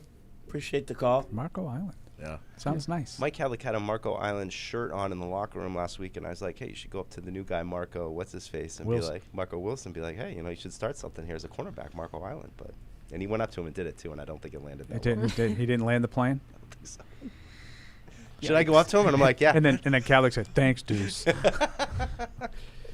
The kid puts pickles on his pizza, so I don't expect much out of Cadlick. Pickles on pizza is really good. Oh, you would say that. We have a fight a now. little ranch drizzle, it's phenomenal. You would. You like fried pickles? Don't worry about it, Matt. Anything The youngsters are going to fight pickles. now. The kids are going to fight. Every single time I say something that's like obscure food related, Alex is always like, I like that. I don't know what you're talking about. You put that processed crap in your body? I would try anything twice. Pineapple? I'm not a picky eater like you. Pineapple on pizza? It's fine. No, please. No. I know a lot of people like it, but it's like no. sweet. I'm not ordering it for me, but if it's there. Don't mess with pizza. It's cheese, pepperoni or sausage. Pepperoni? Well, there's a lot of things you can put on when pizza you stray that are too acceptable. far away from that, then you're ruining it. Do you remember the old CBS scene cheeseburger pizza? Yeah. That was good. Or, that was good. White pizza. No tomato sauce. not That's a- not pizza. It's not pizza. I like white pizza. You take the That's tomato different. sauce off. Yeah, it's not pizza. you're a Cali boy. I don't like McDonald's. Chicken bacon ranch. I like barbecue chicken pizza. the Oh, most. excellent. Oh, Yeah. Excellent. That's too sweet. California too. Buff chicken is a little bit better, but Either one. there's I a lot agree. of stuff you the can put on tomato- pizza. The tomato sauce doesn't agree with me. Thai chicken so. pizza. Oh well, So then you The are a little tomato sensy. sauce. Yeah. Yeah, he's a little sensy. Yeah, it doesn't agree with his me. Go constitution. have an is espresso not- martini. What do you want me to say? Sean in Petaluma, California, said, Fred, I sent this Field of Dreams quote to you when Tom left, so I'll update it here for Bill. The one constant through the years, Fred, has been Bill. America has rolled by like an army of steamrollers. It has been erased like a blackboard, rebuilt and erased again. But Bill Belichick has marked the time. This field, this game, it's part of our past, Fred. Reminds us of all that once was good and could be good again. Oh, people will come, Fred. People will most definitely come to Gillette Stadium. I hope so. We hope so, yeah. Okay. Yep. Can we not be so dark about this? Like, geez. That was one of the scenes that got cut out of. Oh, Paul, I know. That was your chance. You Still could have got your bitter. SAG card. Didn't cry after that either. Should have. I was What? upset. I was upset though. Sorry, Paul, you didn't make the movie. Went on to be one of the greatest sports movies of all time. It's tough. It's the best. Chris with a And my friend TIAN. Joe Roberts is right there. Christian says, absolutely cried. Cried when Brady left, cried today. The last 2+ decades was fantasy, and it was wonderful. I think of my father who passed away in 2009. We always watched the games together. The Butler pick to secure ring number 4 was on my father's birthday. Butler didn't make the pick. My father reached down from the heaven, and he made it. Yes, I'm a lunatic, but that's how much this team means to me. It's not a lunatic. Yeah. It's not. I know, like I'm getting cast as the heartless. Yeah, DB. tall. It's not. I act like a man. I know a lot of people that do that. I know a lot of people that get very emotionally attached to these kinds of times. Yeah. Yeah, I just, I definitely, we've talked about it before on the off season more. Like, I remember as a kid that, Sunday I have sports usually Sunday morning, and then it was always like there was a plan of how we were going to get home from whatever game I had, get food, and get in place by 1 o'clock to watch the Patriots game. And it was always like me and my dad like sitting down and being the night before and being like, what do we want to eat? Where are we going to go first? That sort of thing. And I think that's like everybody for the last 25 years has been doing that. Totally. And I think I can speak for Evan as well. Like at the age we were when we went on this run, like, are we working in sports specifically here? No. Like without the success, probably not. I mean, I'm older than you guys, and I'm not I'm probably either. an I mean, interior designer, honestly. If it wasn't for or this something team, I else. would Probably an I would never accountant, be here. like the rest of my family. Well, Ugh. before Paul At least interior before, design sounds a little better. before Got Paul more breaks money, down though. and starts crying because he can't eat, let's take a break.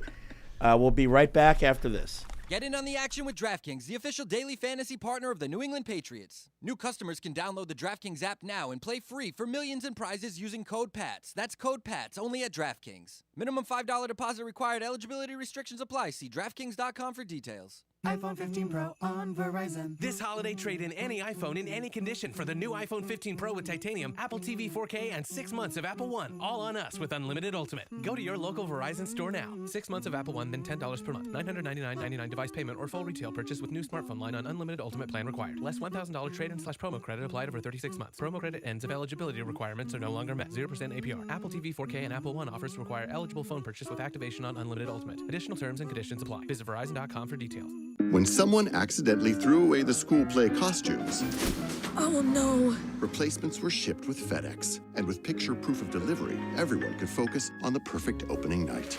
FedEx, where now meets next. For residential delivery only.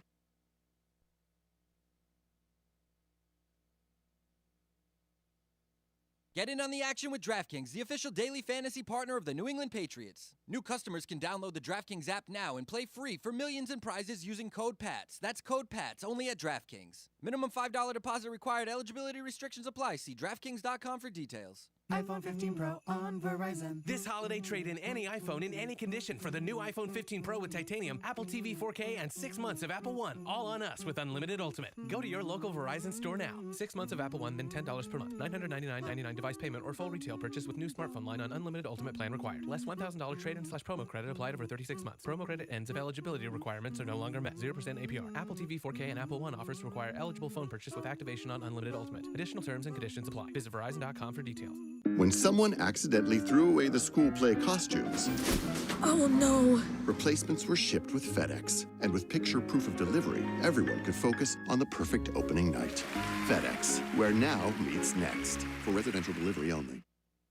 Get in on the action with DraftKings, the official daily fantasy partner of the New England Patriots. New customers can download the DraftKings app now and play free for millions in prizes using code PATS. That's code PATS only at DraftKings. Minimum $5 deposit required. Eligibility restrictions apply. See DraftKings.com for details. iPhone 15 Pro on Verizon. This holiday, trade in any iPhone in any condition for the new iPhone 15 Pro with titanium, Apple TV 4K, and 6 months of Apple One. All on us with unlimited Ultimate. Go to your local Verizon store now. 6 months of Apple One, then $10 per month. $999.99 device payment or full retail purchase with new smartphone line on unlimited Ultimate plan required. Less $1,000 trade-in/promo credit applied over 36 months. Promo credit ends if eligibility requirements are no longer met. 0% APR. Apple TV 4K and Apple One offers require eligible phone purchase with activation on unlimited Ultimate. Additional terms and conditions apply. Visit Verizon.com for details.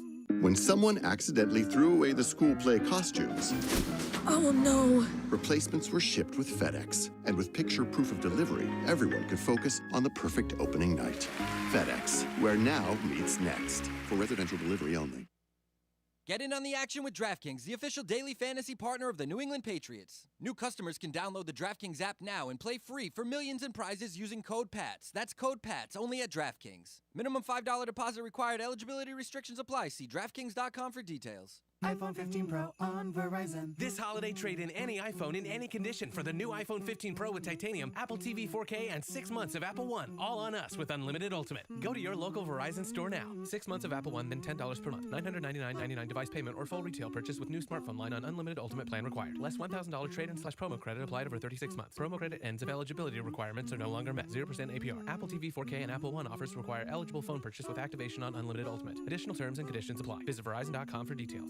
When someone accidentally threw away the school play costumes, Oh no. replacements were shipped with FedEx. And with picture proof of delivery, everyone could focus on the perfect opening night. FedEx, where now meets next. For residential delivery only. Get in on the action with DraftKings, the official daily fantasy partner of the New England Patriots. New customers can download the DraftKings app now and play free for millions in prizes using code PATS. That's code PATS only at DraftKings. Minimum $5 deposit required. Eligibility restrictions apply. See DraftKings.com for details. iPhone 15 Pro on Verizon. This holiday, trade in any iPhone in any condition for the new iPhone 15 Pro with titanium, Apple TV 4K, and 6 months of Apple One. All on us with unlimited Ultimate. Go to your local Verizon store now. 6 months of Apple One, then $10 per month. $999.99 device payment or full retail purchase with new smartphone line on unlimited Ultimate plan required. Less $1,000 trade-in/promo credit applied over 36 months. Promo credit ends if eligibility requirements are no longer met. 0% APR. Apple TV 4K and Apple One offers require eligible phone purchase with activation on unlimited Ultimate. Additional terms and conditions apply. Visit Verizon.com for details. When someone accidentally threw away the school play costumes, Oh no. replacements were shipped with FedEx. And with picture proof of delivery, everyone could focus on the perfect opening night. FedEx, where now meets next. For residential delivery only. Get in on the action with DraftKings, the official daily fantasy partner of the New England Patriots. New customers can download the DraftKings app now and play free for millions in prizes using code PATS. That's code PATS only at DraftKings. Minimum $5 deposit required. Eligibility restrictions apply. See DraftKings.com for details. iPhone 15 Pro on Verizon. This holiday, trade in any iPhone in any condition for the new iPhone 15 Pro with titanium, Apple TV 4K, and 6 months of Apple One. All on us with unlimited Ultimate. Go to your local Verizon store now. 6 months of Apple One, then $10 per month. $999.99 device payment or full retail purchase with new smartphone line on unlimited Ultimate plan required. Less $1,000 trade-in/promo credit applied over 36 months. Promo credit ends if eligibility requirements are no longer met. 0% APR. Apple TV 4K and Apple One offers require eligible phone purchase with activation on unlimited Ultimate. Additional terms and conditions apply. Visit Verizon.com for details. When someone accidentally threw away the school play costumes, Oh no. replacements were shipped with FedEx. And with picture proof of delivery, everyone could focus on the perfect opening night. FedEx, where now meets next. For residential delivery only. Get in on the action with DraftKings, the official daily fantasy partner of the New England Patriots. New customers can download the DraftKings app now and play free for millions in prizes using code PATS. That's code PATS only at DraftKings. Minimum $5 deposit required. Eligibility restrictions apply. See DraftKings.com for details. iPhone 15 Pro on Verizon. This holiday, trade in any iPhone in any condition for the new iPhone 15 Pro with titanium, Apple TV 4K, and 6 months of Apple One. All on us with unlimited Ultimate. Go to your local Verizon store now. 6 months of Apple One, then $10 per month. $999.99 device payment or full retail purchase with new smartphone line on unlimited Ultimate plan required. Less $1,000 trade-in/promo credit applied over 36 months. Promo credit ends if eligibility requirements are no longer met. 0% APR. Apple TV 4K and Apple One offers require eligible phone purchase with activation on unlimited Ultimate. Additional terms and conditions apply. Visit Verizon.com for details. When someone accidentally threw away the school play costumes, Oh no. replacements were shipped with FedEx. And with picture proof of delivery, everyone could focus on the perfect opening night. FedEx, where now meets next. For residential delivery only. Get in on the action with DraftKings, the official daily fantasy partner of the New England Patriots. New customers can download the DraftKings app now and play free for millions in prizes using code PATS. That's code PATS only at DraftKings. Minimum $5 deposit required. Eligibility restrictions apply. See DraftKings.com for details. iPhone 15 Pro on Verizon. This holiday, trade in any iPhone in any condition for the new iPhone 15 Pro with titanium, Apple TV 4K, and 6 months of Apple One. All on us with unlimited Ultimate. Go to your local Verizon store now. 6 months of Apple One, then $10 per month. $999.99 device payment or full retail purchase with new smartphone line on unlimited Ultimate plan required. Less $1,000 trade-in/promo credit applied over 36 months. Promo credit ends if eligibility requirements are no longer met. 0% APR. Apple TV 4K and Apple One offers require eligible phone purchase with activation on unlimited Ultimate. Additional terms and conditions apply. Visit Verizon.com for details. When someone accidentally threw away the school play costumes, Oh no. replacements were shipped with FedEx. And with picture proof of delivery, everyone could focus on the perfect opening night. FedEx, where now meets next. For residential delivery only. Get in on the action with DraftKings, the official daily fantasy partner of the New England Patriots. New customers can download the DraftKings app now and play free for millions in prizes using code PATS. That's code PATS only at DraftKings. Minimum $5 deposit required. Eligibility restrictions apply. See DraftKings.com for details. And now, great moments in history. Manny's in Manchester, New Hampshire. What's up, Manny? Manchester. I was listening to yesterday's podcast. At one point in time, Paul called Bill a mediocre coach. Oh, no. No, I did not. Good coach. Stop it. Yes, you did. Stop it. You're embarrassing yourself. I just listened to it today. But anyway. I did not call Bill a mediocre coach. I'm sorry. It was taken out of context. That's like Fred said that he doesn't think that Mac Jones is very good. That's not what he meant. It was something about something different. I've never thought of Bill as a mediocre coach, and I've never said that he's a mediocre coach. Sorry. I might have said I might have said something like this if you want to listen. He's had 8+ years without Tom Brady as his quarterback, and in those years he's been a mediocre coach. That's what you said. That's what I said. I remember that. So that's what I was referring to. It's like he's calling him a mediocre coach then. Without Tom Brady. Very, very important qualifier there, Manny. Well, I think then everybody's a mediocre coach because they don't have Tom Brady then. But anyway. Andy Reid's not a mediocre coach. It's a good point, caller. That's another great moment from All right, back here on Patriots Unfiltered, 855-PATS-500 is the Ace Ticket Hotline. And there's no time like playoff season to score big on the latest recliners, entertainment centers, and sofas from Bob's. Revamp your rec room ahead of the big game with everything you need to sit back, relax, and snack your way through the Super Bowl. Make every Sunday a Super Sunday with Bob's Discount Furniture, the official furniture store of the New England Patriots. There you go, Peter. Look at Deuce. He's got the hood up now. I got to go full because I got the headphones too. So, there you go. Yeah. You need the Who's little, that? The little thing coming Yeah, around. you need it in the pencil. Like this, Yeah. Now that's making me tear up. I have one of those on my desk. You can. Oh, yeah, you really? Yeah. Now I'm emotional. Little Britney Spears mic. I should just be walking through the building today like this, and people are like, Bill, sorry you're gone. Yeah, we did radio shows at the Super Bowl during the Not Done Network with those headsets with the. Oh, for the look or because they really worked? For the look. Yeah. Oh, was I supposed to say that? No, I mean we needed them on set. Yeah. Well, now we have those little ones that are very fancy. They just go in your ear. Right. Correct. Yep. Like we had in Germany. All right, let's get back to our callers. Alana is in New York. Hello, Alana. Hello, first time caller. How is everybody? Thank you. Hey. Hi. Sorry, I ended up walking into the grocery store, so I apologize for the background noise.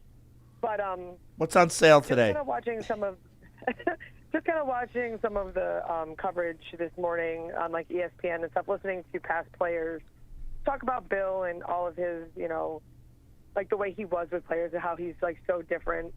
So obviously he started out as a players coach, but like when do you guys think that changed? And obviously, is it possible to get back there? And I'll take it off air. Have a good day, guys. All right, thanks, Alana. Of course, it's capable. I just. What was the question? Get back to. I don't know. I think I heard what I It was wanted to hear about Bill kind of starting off as more of a players coach and when that transition kind of happened. Yeah, Bill, I don't remember if Bill was not. I mean, in the traditional sense of players coach, hard ass. Bill was never a players coach. Yeah, but he's always been loyal to his players. Well, yeah, Parcells is as strict and disciplinarian as anybody, but his players loved him. Right. After. Right. I feel like that's so true with it. Like we see a lot of the players now that are outpouring of support for Bill. Patriots players I'm talking about. Seymour, Chung, Devin. But even like guys that Rodney. are currently on the Mac team. Wilson, Oh, yeah, Mac Wilson, I saw And, he had a tweet. Let me just tell you that Gotcha. certain ones were not singing that tune during the season, right? Like now that it's over, it's one thing to sit there and Curious say. to see what Trent Brown had to say. He's not aware that what's going on.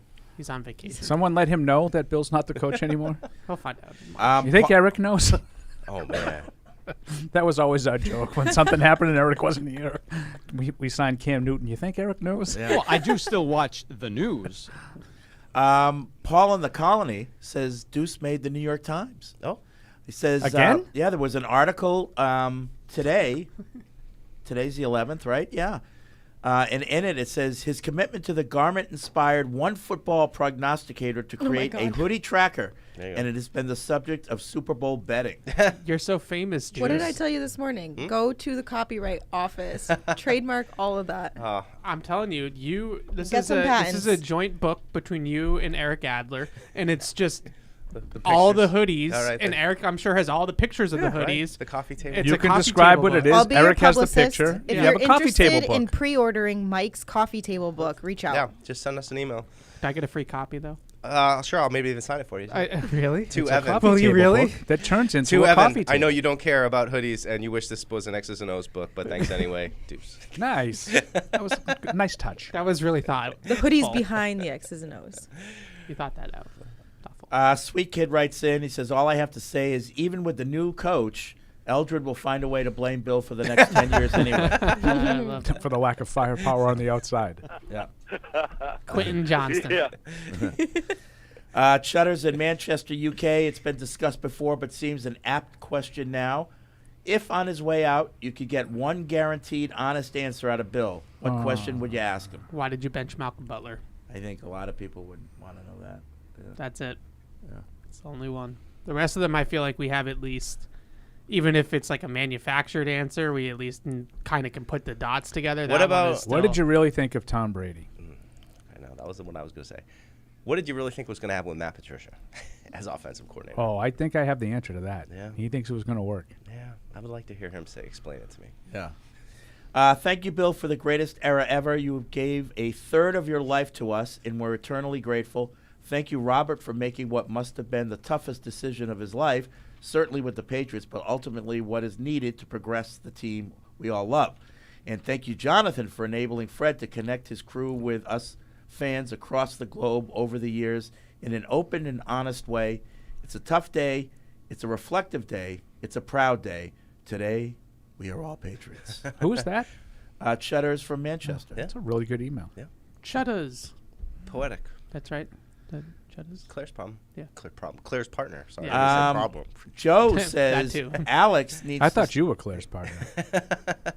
No one's been on Claire's podcast more than Deuce. Did you know that? 7-timer. Seven-timer. 7-timer. Seven-time Super Bowl Seven-time champion. All-Star. It's like You're Saturday like Night. one, that Saturday Night Live host Right. that keeps I'm coming like Steve back. Martin, Yeah. right? 7 times. You're basically Tom Brady.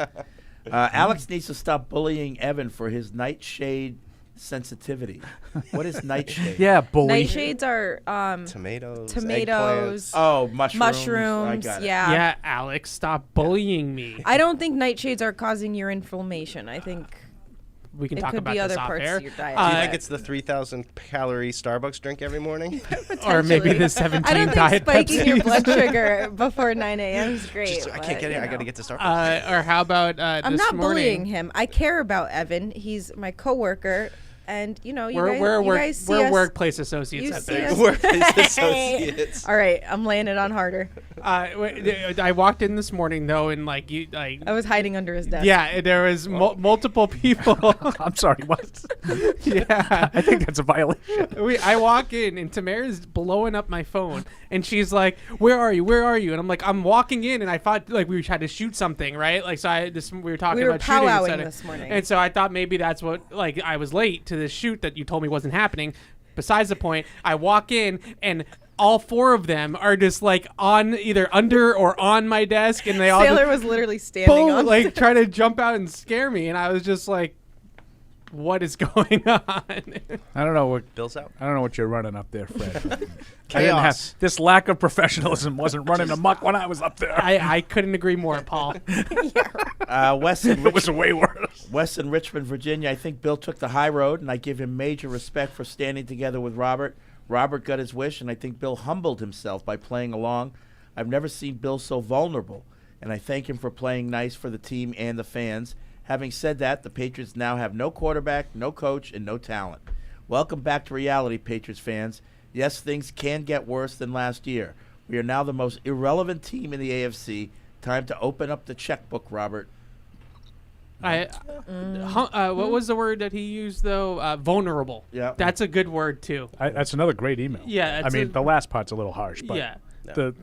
I thought the summation of the day Yeah. was really good. Vulnerable is a really good word because we always see this like stoic, walled up person with Bill, and today he basically just admitted to his own failure, right? Like I wasn't good enough. I mean, it's kind of, I mean, maybe I'm wrong, but it's kind of nice to think about we're kind of done with that other Bill. Like, I feel like the only Bill we're ever going to really have to see and deal with anymore is the chipper, remember the good days, here's a funny story, I've got some quips to share with you guys.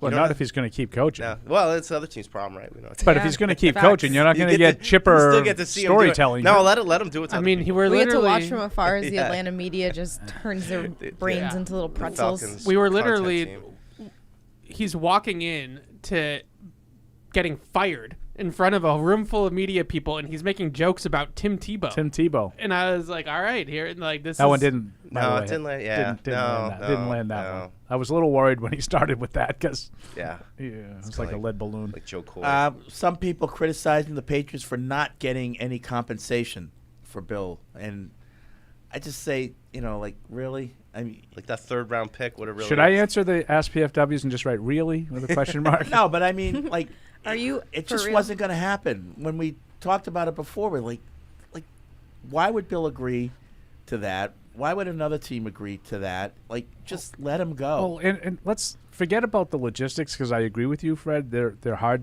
hurdles to jump. But do you like sort of the visual? I mean, whether you thought it was symbolic or anything else, did you like what happened today? Yes. Right. Like I did. Fred said it was kind of what the best you could have hoped for. I think that's how you put it at the very beginning of the show, and I agree. Like I didn't expect it to look that cordial. Yeah. Whether they're both lying or not, I didn't expect it to look that good, and it did. And I just think, isn't sometimes that more important than, okay, yeah, maybe you could have got a third round pick.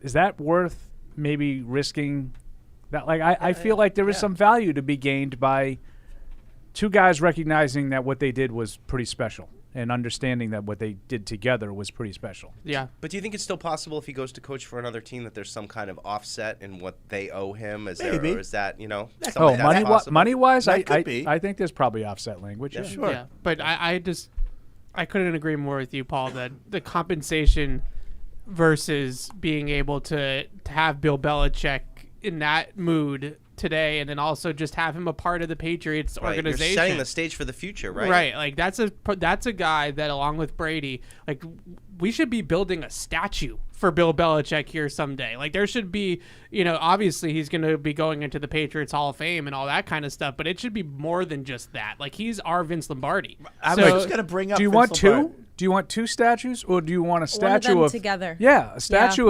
of Bill, like I'm with the picturing, headset like, up a or very something. Specific and shot from one of the Super Bowls of the two of them together. Same thing. Yeah. It might be. It could even be the one like, well, what are we doing? We just kicked the field goal and the game's over.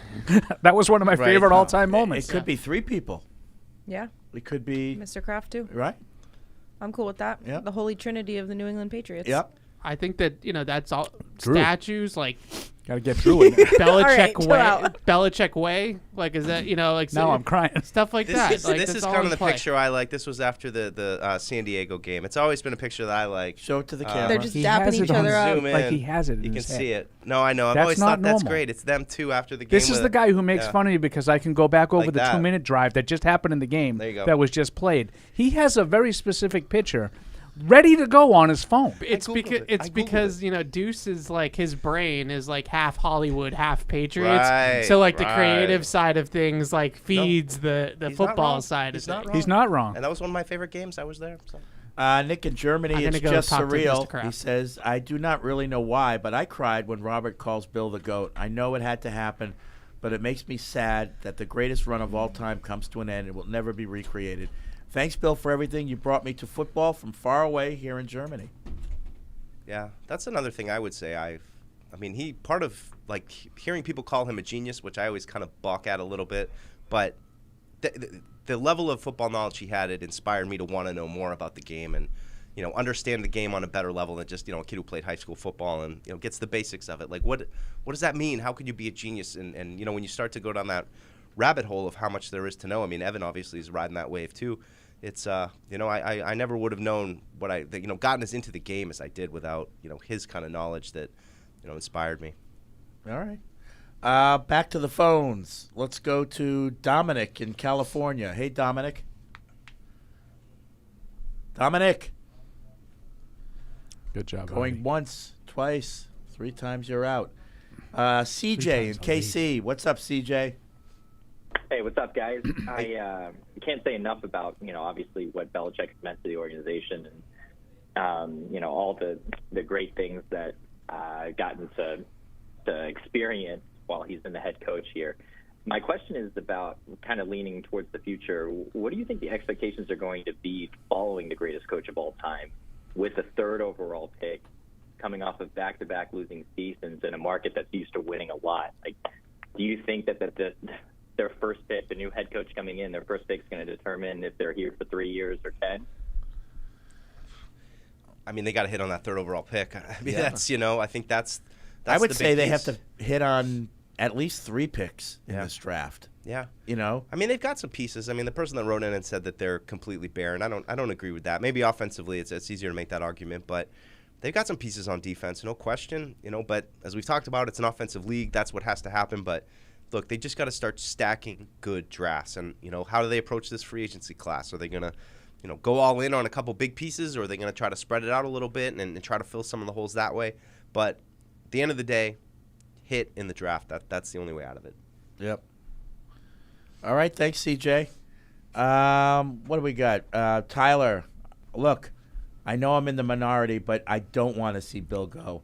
I think it's really hard to find a quality head coach, and I see teams like the Jets, Commanders, Bears go through them like water.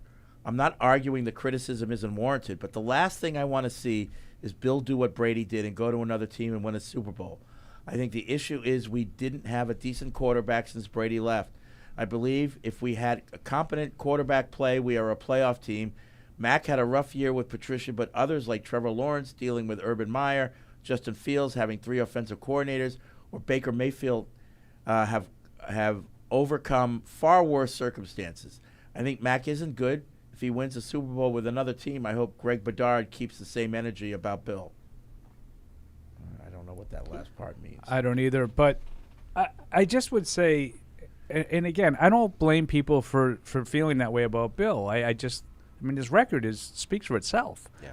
But I just wonder, like, all of these teams that recycle coaches, yeah, when they have 4 or 5 bad years, usually they're already gone by then. And I just think people, I think there's something like, you go back to you remember the most miserable 8-0 team in the league when Yep. the Patriots went to Baltimore Sure. in 2019, and Belichick told Brady told Al Michaels, "I'm the most miserable 8-0 quarterback in the league." There's something like 33 and 44 since then. That counts 9 games with Brady. Yeah. Counts 16 games with Cam Newton. It counts 2+ years with Mac Jones, and now about a half a year with Bailey Zappi. They, in that time, are also 0-2 in the playoffs, including, I think, the most lopsided defeat in the playoffs. Absolutely. In that time frame. So, yeah, you could sit there and say, we had a great coach, but I think the argument to be made about they needed a quarterback, yeah, well, then a lot of teams can say that. I think the Atlanta Falcons right now probably think that they're a good quarterback play away from being in the playoffs. Mm-hmm. You know, I think there's a lot of teams that say that. If he's different than the other coaches, then it shouldn't matter as much. Yeah. But it proved to matter just as much as it did for everybody else. And if it's the case, why don't you do more at quarterback? You know, right. If you were that unhappy with Mac and Zappi, last offseason you had a chance to get somebody else to, at least compete with those guys. And the last thing I would say, too, about Bill, and this is kind of weird to think of. When he came here in 2000, I think he was 48, something like that. I forget. But let's just say, for argument's sake, he was 10 years younger. So now instead of being 71, he's only 61. I'd be fighting harder for him to stay because I think there'd be time for him to turn it around. Yeah. I know he can do it because he won 6 titles. I know he has the ability to coach at that level. I know he does. It's fact. He did it. He went to all those Super Bowls. He won all those conference titles, But at 71, I'm not as sure that he has enough time to turn it around. I know that he can go somewhere, and I won't cry if he goes somewhere else, and it's not going to make me upset because I know he's a great coach. Yeah. I'm not, just like I wasn't stunned that Brady had success at Tampa, I'm not going to be stunned if Bill goes somewhere that has the pieces in place already. I would be stunned if he went to Carolina and won a Super Bowl in 2 years. Ooh. I'd be stunned if he went to Washington and won a Super Bowl in 2 years. But I won't be stunned if he goes to the Chargers or he goes to the Falcons or he goes to the Cowboys and has a lot of success in his 2 years because he's a great coach. Yeah. Alex in Mount Holly, I'm happy we get to finally talk about something else than the draft, but sad it's about seeing the legends of Pete Carroll, Nick Saban, and Bill Belichick all leaving their head coach role for other endeavors. So in the last 24 hours, 3 coaches who arguably built 4 of the top 5 most feared brands across football, NFL, college, combined nearly early in the mid-2000s. I don't know. He goes on. Is it Pete, USC, and Seattle, and then Saban, Seahawks, Alabama? Yeah. I don't think we will truly feel the presence missed until 2024 season's kickoff. You know what's amazing? You had all of that, like, on a regular year, just the Mike Vrabel firing would have been the story of the offseason. Yeah. It didn't even last more than a day in this cycle. Crazy. Yeah. Because Mike Vrabel's firing was a huge transaction. Huge. Were you surprised about it coming out about them not liking what he said here when he was? No, I said it at the time. We talked about it in the moment, yeah. Yeah, that would have not said. I mean, I don't think that's why he got fired, but it was a part of it. Yeah. It was part of it. Rob that would not have sat well with me. Rob in San Diego via Connecticut. I've come to realize that Fred knows many things, such as how tides work and what constitutes an Italian sub. Over the past month, I've heard him say, paraphrasing, that he thinks Bill is leaving after this year. Was this the sentiment for the rest of the crew? And what made Fred believe that this would be the case? Was there a specific event or series of events? I honestly thought for a moment after Bill's last press conference that he might stay on as head coach and relinquish other duties. I mean, I never felt sure. I mean, we were. I was curious to see how Fred was going to answer. For me, the day they lost 34-0 to the Saints, I said, he's gone. That in my mind. That email sort of made it seem like it was Bill's choice. I don't think it was. No, I think Germany was a huge piece of it, too. Just, being there firsthand, seeing how much went into that trip and Final how nail. poorly the team played. They didn't even score a touchdown there. That to me, it was hard to imagine coming back from that. What's a word that the Patriots or the Krafts have always used a lot when determining whether they should sign a player or draft a player? Begins with a V. Value? Value. Yeah. You got it. So when you're paying a V. guy, good, Mike. When you're paying the guy the most of any coach in sports, and you're 7-9 or 8-9 or 4-13, are you getting value? Yeah. And I think that was a big determining factor. Yeah. I mean, we can talk about 01 and the change, like how things kind of went downhill at the end, but 2020, I gave him a pass. Like, it's just that this team, it's the COVID year. Brady's gone. Like, let's just, sit back and let him have a reset year. Don't be too crazy about it. And it felt like they got back on track in 21. And then it was just, I think from the moment they drafted Mac, it was like all kind of downhill from there. Like, they had a little bit of that thing in 2021, but the 2022 draft, the Patricia of it all, the way that the offense just looked completely discombobulated for the whole season, and then somehow it got worse this year. It's just no coach is going to survive that kind of team. Just a reminder that around 2 o'clock, Robert Kraft will have a Q&A press conference. We will be covering that live on this show, so you don't have to go anywhere. Just stick with the show, and as soon as that goes live, we'll go to it, and then we'll talk about it, much like Hardy does on his music shows. Talk about it. Are we gonna say picks for the end? Oh, I forgot about picks. We can do it after, right? I mean, we only have 6 games. Yeah. Although we do have to have a bit of a celebration for Yeah. the Queen. Did you guys get me a sash? No. Matt, do we have a tiara for? Travis in West Virginia has a question for Paul. Please explain why the media got their wish is not accurate. Seems spot on to me. Because I don't know anybody that was pining for this day. I don't. Okay. Do you? Well, I know a lot of people who thought it was the right thing to do. Oh, but that's different. Right. I would I put know. myself in that category. Right. I think Robert Kraft made the right move for the New England Patriots today. Yeah. Doesn't mean I was like holding voodoo dolls up, and sticking them in Bill's body trying to get him out of here. There's a couple people that might have been. I don't think there were too many. I really don't. I think former linebacker. Yeah, I've talked to him about it, and he thinks he's great. Okay. He has a lot of personal. And you're talking about Ted Johnson. Yeah. He has a lot of personal animosity, and he does not make any bones about it. But I've never heard a guy talk about a coach the way he talks about Belichick. Belichick and Parcells, man, does he love both of those guys. Like, as coaches, football coaches. Yeah. Now, he liked Parcells, the person, better than he liked Belichick, the person. I mean, I just think generally speaking, if you're covering a team, isn't it better for you to be going to Super Bowls and AFC championships than Okay, to I think we're up. All right, let's go Well, to Robert Kraft. I want to thank you all for sticking around, and it's a very emotional day for the organization, and the end of an era, like I said, that'll be hard to be replicated, I think, at least in my lifetime, if ever. And I know you all made the effort to be here, so I'd like to do whatever we can talking about Bill and the time he spent here. The future, I know there'll be a lot of questions about the future, and we'll have a chance to cover that in the next few days, but I'm not sure today is the time to do it.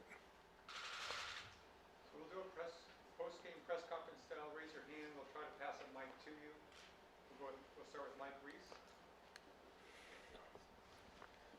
Robert, in speaking about Bill, you referenced him as the greatest of all time, and you said that's part of what made this such a hard decision, but that you both felt it was the best decision. Why did you feel it was the right decision? Well, the last 3 years have been pretty tough, and I know for our dedicated fans and myself and in life, I just learned things happen, and our family is the custodian of this asset, the New England Patriots, and we know how important it is to the psyche of the community, and what's gone on here the last 3-4 years isn't what we want. So we have a responsibility to do what we can to fix it to the best of our ability. Robert, there's been a narrative out there for years that people say it was all Tom Brady, when it comes to what happened on the field with this football team. How much, in your eyes, was it Tom Brady and Bill Belichick when it comes to everything that's been accomplished over the last 24 seasons? It's not the first time I've heard that question, but why I love the NFL and why I think it's great for young people to play it, it's a great lesson in life, because I don't think there's anything else, any other sport or any other experience that's as much team-based and collective-based as football. And I don't think either one of those two would have accomplished what they accomplished if they weren't together. And it's, I think they were both the best at their professions. And, we were lucky to have them together for 2 decades. Robert, Bill mentioned earlier this week that he is under contract, or he was under contract for next season. Did you give any consideration to trading him, try to recoup some compensation for him? Yeah, that's an interesting question. I'm fortunate in our family. Our businesses are all private, and so we try to create a culture and develop an environment where people want to stay and stay long term. And yeah, I guess if you look at this as a transaction, he is so valuable, and how we could extract something. I didn't think that was right. I didn't think it was right for Tom Brady, who gave us 20 years, and I don't think it's right for Bill. That I think each of them earned the right to be in a position where they should do what's right for us, given what they have done for this franchise. So some people might criticize me for not, extracting as much value, and I understand that, but we just try to do what we think is right for the proper values and ability to operate, and try to get people who want to come and feel that we're going to treat them fairly. Hey, Robert. This being such an emotional day, and seeing you and Bill together and the emotions that you guys shared, it makes you wonder, do you have any reservations at all whether or not this is the right decision in any way? Yeah, that's a good question. This is a results business, and certain things in life, it's instinctual. I think both of us felt that the time was right for each of us to go off in our separate directions. But, what was really, you all know Bill. You know Bill as well as I do.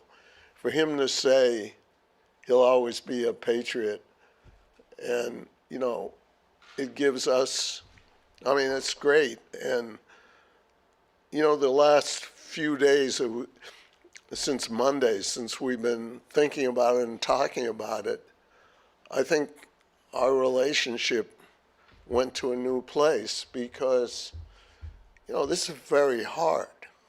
Any of you who are in it's like a marriage, and things don't always go great, And, you know, you get through the difficult times and it makes the relationship stronger. And I think we had a chance to do that over the last almost quarter of a century. So I think both of us felt that at this point in time, it was in our mutual interest to each go our own way. But knowing that we have that bond and foundation, that's really hard in this business to create, very hard. Anyhow. Hi, Robert. On Monday, Bill spoke about the possibility of relinquishing some of his duties in the personnel department. How much consideration did you give to retaining Bill but maybe adjusting his role? Yeah, we've thought about that, but, you know, I've had experience running different businesses and trying to develop a team. And think about it, when you have someone like Bill who's had control over every decision, every coach we hire, the organization reports to him on the draft and how much money we spend or every decision has been his. And we've always supported him. To then take some of that power away and give it to someone else, accountability is important to me in every one of our companies. And where he had the responsibility and then someone else takes it, it's going to set up confusion and, you know, well, it was his pick and that was a bad pick, you know, or he didn't play him right, or, you know, it wouldn't work, in my opinion. Yeah, hey, Robert. Over here. Oh, I got the lights there. You know, I just to piggyback on what Nicole said, because I think what you're saying is it would be really complicated to shift roles that way. And I don't want to turn this into another grocery argument or whatever, but 24 years ago, you did make the decision to consolidate the power with the coach. And there are very few teams that are run that way anymore. Was part of this maybe you making the decision that somebody having that much power was too much? And the way the league's set up is very different than it was a generation ago, where that job needs to be divided now. Well, that's a good point. Just to be clear, he didn't have all that power and rights. I don't think it happened till after the third Super Bowl. But it slowly happened. And, you know, in my opinion, he earned it. And it worked pretty well for most of the time. But all of us need checks and balances in our life. We need, what I say, I call it, we need Dr. No's around us, people to protect ourselves from ourselves, protect us from ourselves. And, you know, as things evolved and you get more power, sometimes people are afraid to speak up. I'm speaking about all companies, and I think it's good to have checks and balances, but once you have it, it's kind of hard to pull it away and expect to have the accountability you want. Hey, Robert. Do you and Bill have any plans sort of off campus at some point to bring closure to all this, or is what we saw at noontime the closure? No, we had some long discussions, and I think it's awkward, you know, while he's still coaching, to bring closure. But I hope when that's all over, we can do something that properly honors him and respects him for what he's done with us. And everything in life is the proper timing, so we're going to have to wait for that. Robert, in your mind, watching this team over the last three losing seasons in 4 years, 4-13 this year, what's the biggest reason in your mind on why the team has fallen to this point? Well, I'm not sure I'm qualified to answer that. You might be better than I. I don't know. You know, so many games were close. You know, is it the coaching? Is it the personnel? Something isn't quite right from where it was, and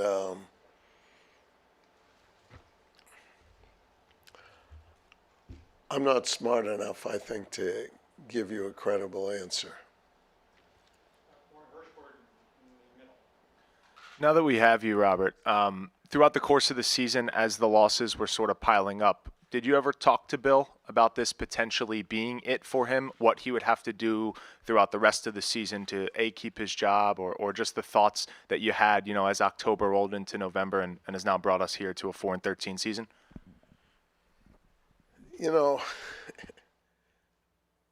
this is a business that you have to wait till the season's over. You can't be a fan when you have the responsibility of making strategic decisions that aren't short-term or what I call transactional based on one incident. And you know, you change your mind. Things change so fast. I mean, you look at some teams in the league who started out so hot and then they lose 5 or 6 games. And you know, the thing with Bill that was unique and special is his work ethic is so strong. And that's what I looked at. He always gave us the best he had. There wasn't a shortage of effort. Now, whether he has the right people around him or selected the right players, that we all can make judgment on. But he was always giving it his all, and that's what was most important to me. Hi, Robert. Hi, Karen. Over the 24 years and beyond that you've known Bill, what's the biggest thing you've learned from him or learned from knowing him?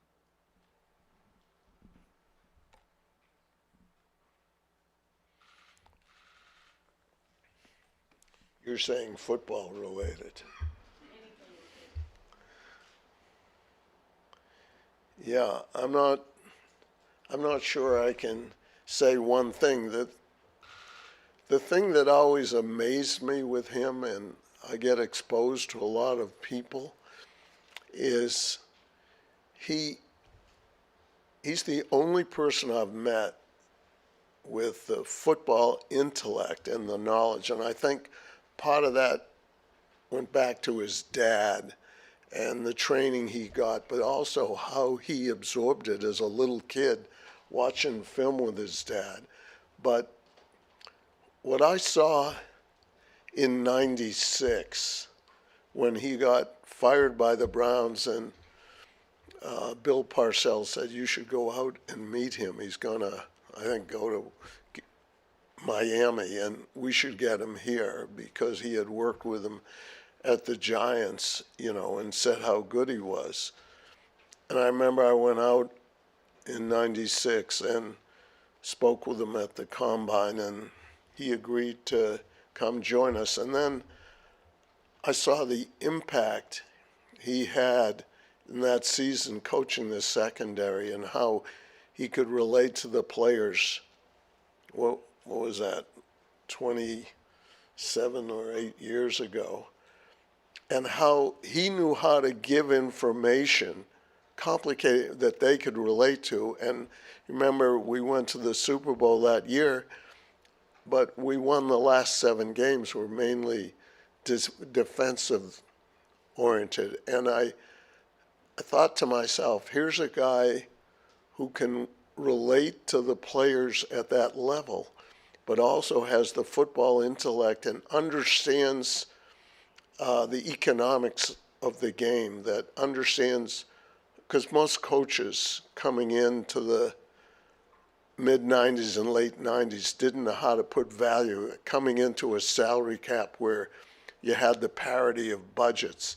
He had the greatest ability to relate the two things. Now I think, a lot of his contemporaries, younger contemporaries, have caught up with some of that. But I don't think there's anyone like him that has the composite of knowledge.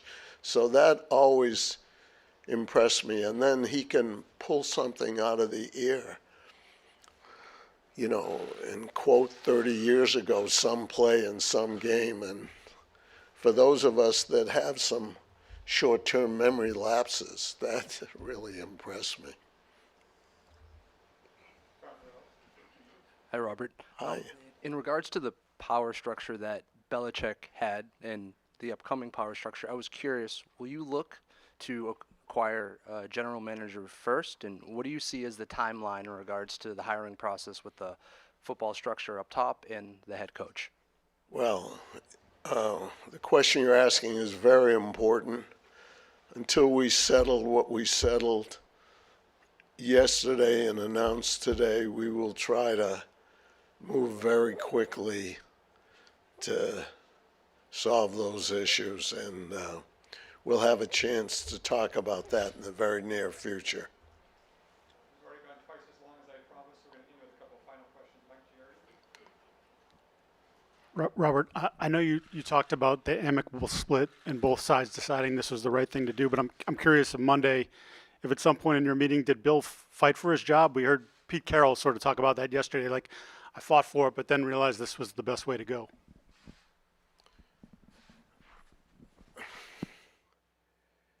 We have had a partnership where we've gone through all kinds of situations. This was really unique. And, I have a saying, when I'm making important decisions, I try to measure 9 times and cut once, because you want to be sure. And this is one of those times we went through the season we went through, which is 3 seasons like this. And you realize how capable he is, and you try to understand why you wound up where you are, and it just is something that it was best we each moved on, and I think that's what the last 3-4 days of taking the time to figure it out allowed us to do. Hi, how are you? Hi. Robert, so what are you looking for in your next head coach? Well, I said at the beginning, and is this the closing question? Because if it is, I'll just say, we're looking for someone who can help us get back to the playoffs and win. And that's, believe me, after my family, this is really one of the 2 most important assets in my life. And I am very upset when we don't win games, and it carries the whole week. So I promise you I'll be focused to do what I can, the best I can do to make sure we're putting ourselves in the best long-term position to win for many years. Thank you. Thank you all for coming here today and being part of this. It's something, I said it earlier today, sitting in those metal benches in the old stadium where your tush got frozen to the seat in November, December, and dreaming about an opportunity to maybe own this team and try to figure out how to do it. And, and I always say I had a greater chance of being a starting quarterback in the NFL, believe it or not, because there are 32 of them, than owning a team in my hometown and having the privilege of doing it as a custodian of the Patriots, and then never imagining that we would go to the Super Bowl 10 times, and so happy for that. And I promise you, our family will be dedicated to doing the best we can to bring a winning team back. Thank you very much. I appreciate you all being here.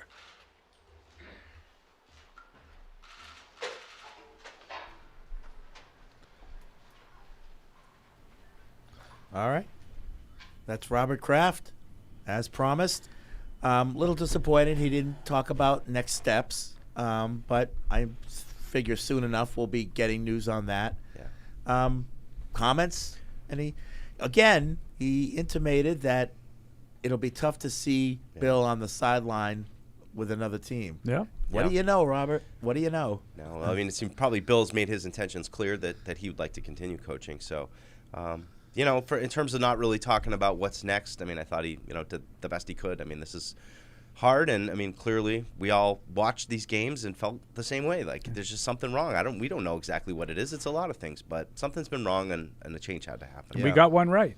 People keep asking, why no compensation? Why not hold on to him and see? And he gave the answer that we've been giving all along. Yeah, and the same thing just didn't feel like it was right. He felt like Bill earned that, just like he did with Tom. Yeah, with stripping the GM duties away. I mean, those are conversations people called in all the times about that stuff, and it was. Yeah, we got that one right too. Don't think that's going to happen. It's hard to see, and he explained exactly why. That was like such a common sense one, knowing the two of them and their egos and. You can't have a guy who's made all the decisions all of a sudden. Yeah. Not be allowed to make the decisions. Put training wheels back on the bike? No. And it was interesting that it wasn't always that way. Well, he thought after the third Super Bowl was around the time that he started to earn final say. Now, I think he was always in charge of the roster. Well, but I think that Robert probably gave him more latitude after the winning. Well, remember the structure, Paul, when Bill first got here. Andy Wozniak was here. Right, but they all got fired. Well, like after the draft. They didn't get fired. Well, Wozniak left because mutually agreed to part ways. Wozniak left because he realized I don't have any juice. Right, I don't have any juice anymore. And Jack Mueller, remember Jack Mueller? Yeah. They're just like glossing over. Jack what? Who? What? Yeah. No. So there were Mueller, other people here Mueller. when Bill was here, and they all eventually left, including like the PR guy. Realized, it's his show now. Yeah. He's the captain now. Yep. So, things he earned after 2003, he started to get that power. Yeah. I think the thing that was a little bit weird for me was just to kind of feel Robert talking up there as the owner of the Patriots and not really with any concern of what he's going to say about Bill it just felt kind of jarring that it's, realizing that, like, Bill's out now. It doesn't really matter what he thinks anymore. Like, that's, it's going to take a while to adjust to that. Right, the candidness. Just not to feel his shadow over everything. Tiptoeing around words. Yeah. Parsing words and all that stuff. You don't have to worry about that anymore. You feel his shadow around everything here. That and it's for better or worse, everything that's been set up has been his, and now it's just that was the first time where it felt like, then this is bizarre, but brave new world. All right, the show must go on, and that means picks.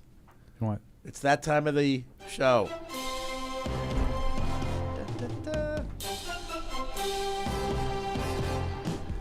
All right, Paul, what happened last week, and who is the winner of the picks contest? Yeah, I mean, it was more of a formality for the winner, the queen, Alex. But a strong finish for everybody. Mike, Alex, and Paul all went 11-5. So good job. Good job, guys. Good job to us. Evan and Fred 9-7. Mediocrity at best. Terrible. Fine. That's terrible. With the spread, it was Mike, Alex, and Evan at 11-5. Paul at 10-6, and Fred 7-9. So here are the final standings for the final time. Alex, 175-97, followed by Paul at 171-101. So a solid 4-game win for Alex. Mike. Oh, you got on the podium, Mike. There we go, bronze. You medaled. 168-104, followed by Evan at 164 and 108, and Fred. Not in last place. 162 and 110. You are in last place because, as I've said many times, if Fred were actually trying to pick the winners as opposed to adhering to all of his grievances. Grievances and suspicions. He would do much better. I got a lot of problem with you people. He did that. He was better about that this year. Yeah. He was. He picks against Cincinnati every week. Cincy and then well, they weren't very good. And then he rode with Baker. They went 9-8. That means he gave us 8 games. And then I rode the Patriots at the end. And then Denver road well, games. I and still am not in the basement. With the spread. Good for you. Paul just ran away with it. 144, 117, and 11. That's 2 years in a row. I just want to thank the Academy and everybody else. Listen, it's quite an achievement. Alex. I give you your a solid flowers. 1-2 finish for Alex, just like me. 1-2. 135, 126, and 11. You win money. Making money. Yeah. You win money, young lady. Yeah. Let's see. Evan, you medaled in this round.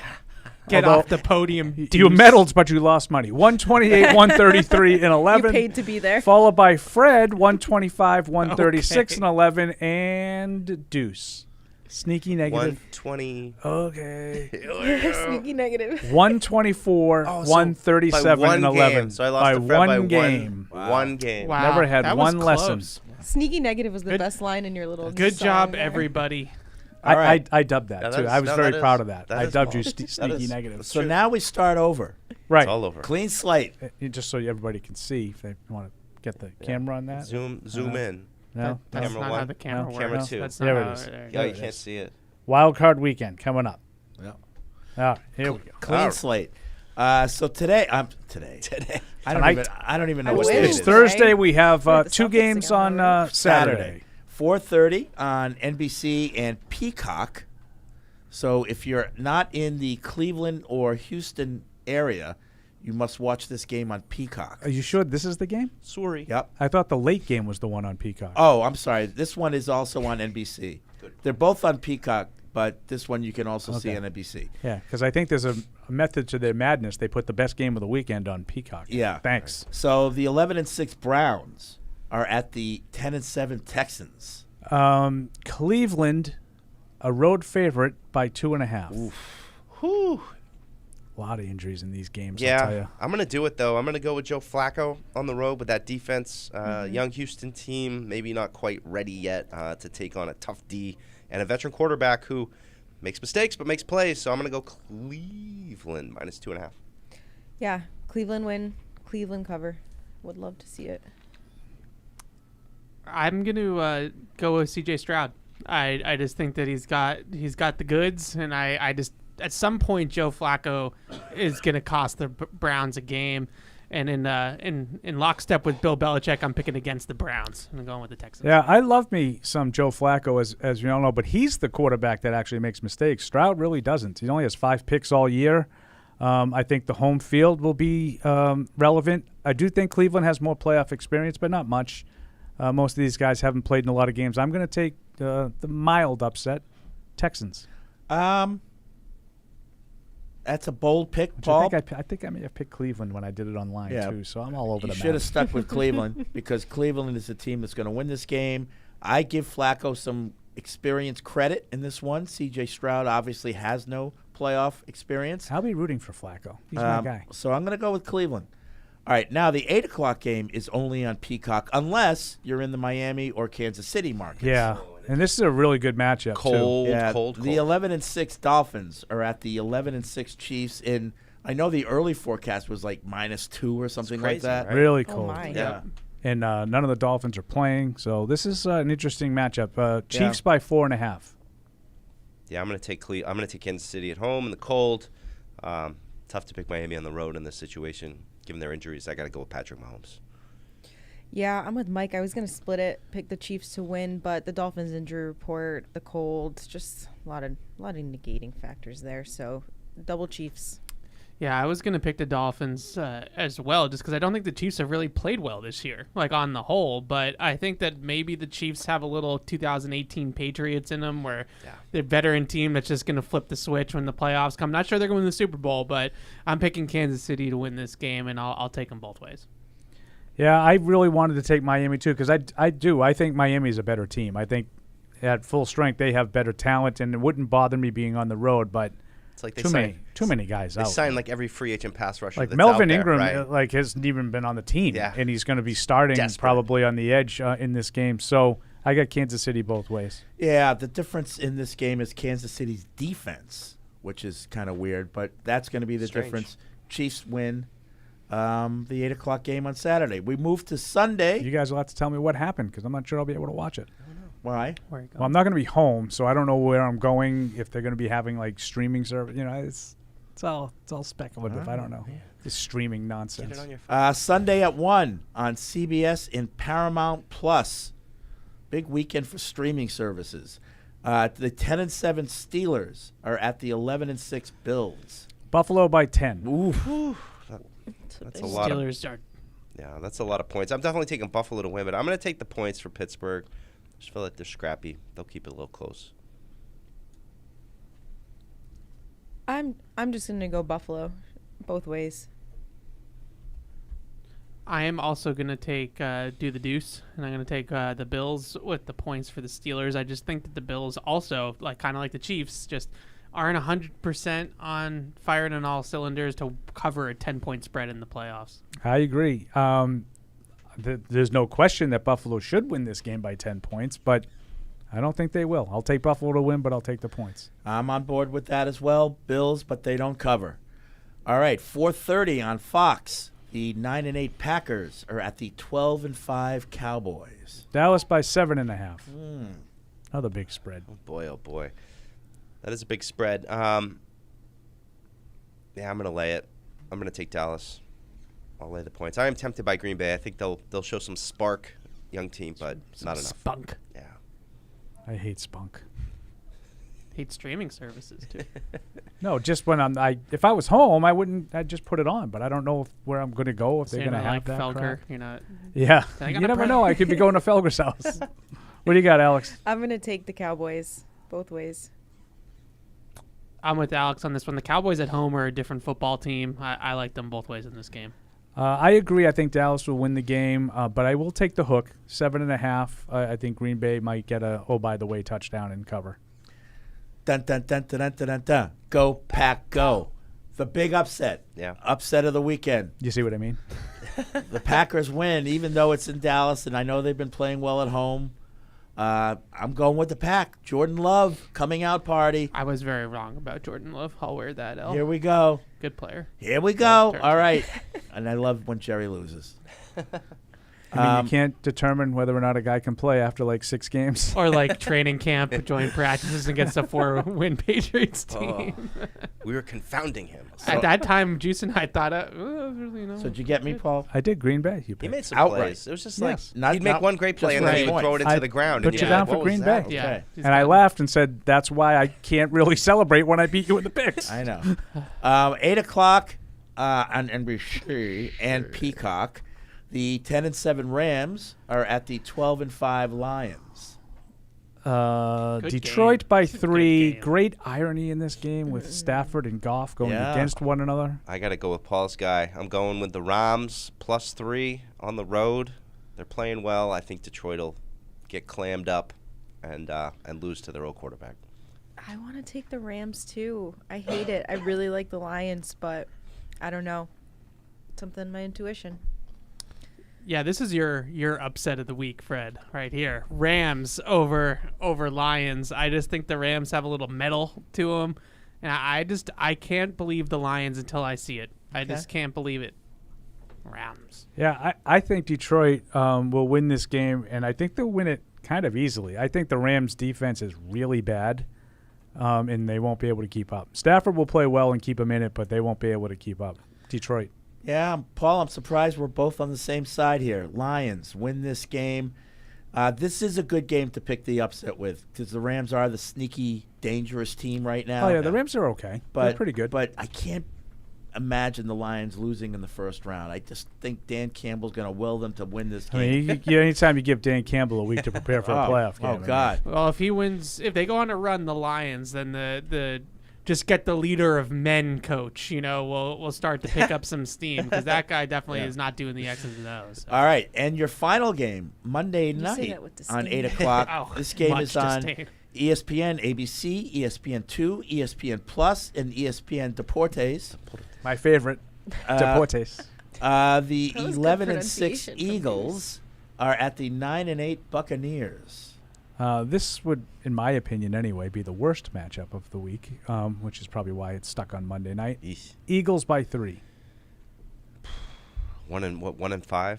I'm gonna go with Tampa. Emma? I'm gonna go with Tampa at home. I'm gonna take the Eagles.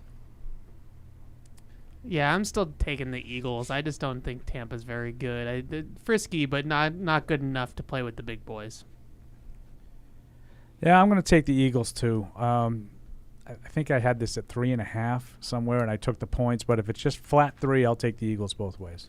Oh, and by the way, the Cowboys' loss paves the way for one Bill Belichick to take over the reins of the star. Could you imagine? I would not. That would No. Go to Atlanta. That would worry the crap out of me. Bring on Atlanta. That would be Bring on hilarious, Dallas. though. All right. For Mike and Papa Dallas. Buccaneers.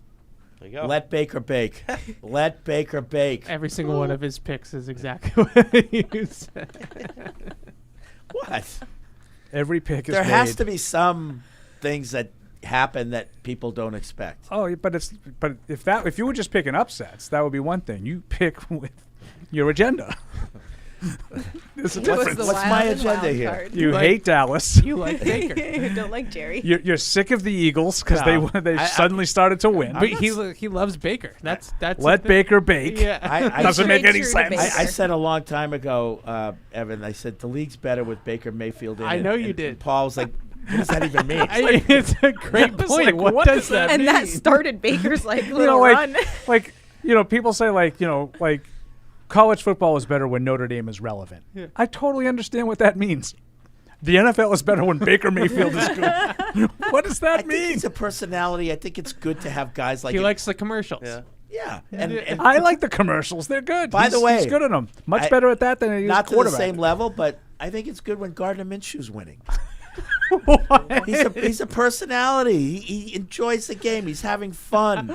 He also stinks. You know, Yeah, but he does not stink. He does stink. He stinks. He does. No, he but he stinks. loves the game enough to try to break his own hand with a hammer so he can play college football. Did you guys ever hear that story? All of us are like, huh? Huh? Oh my God, that story was told on Pardon My Take once. It's really funny. Well, that he explains was trying why to I get never more heard of it. playing, Yeah, or he right. wanted to have an extra year of eligibility in college, and redshirt.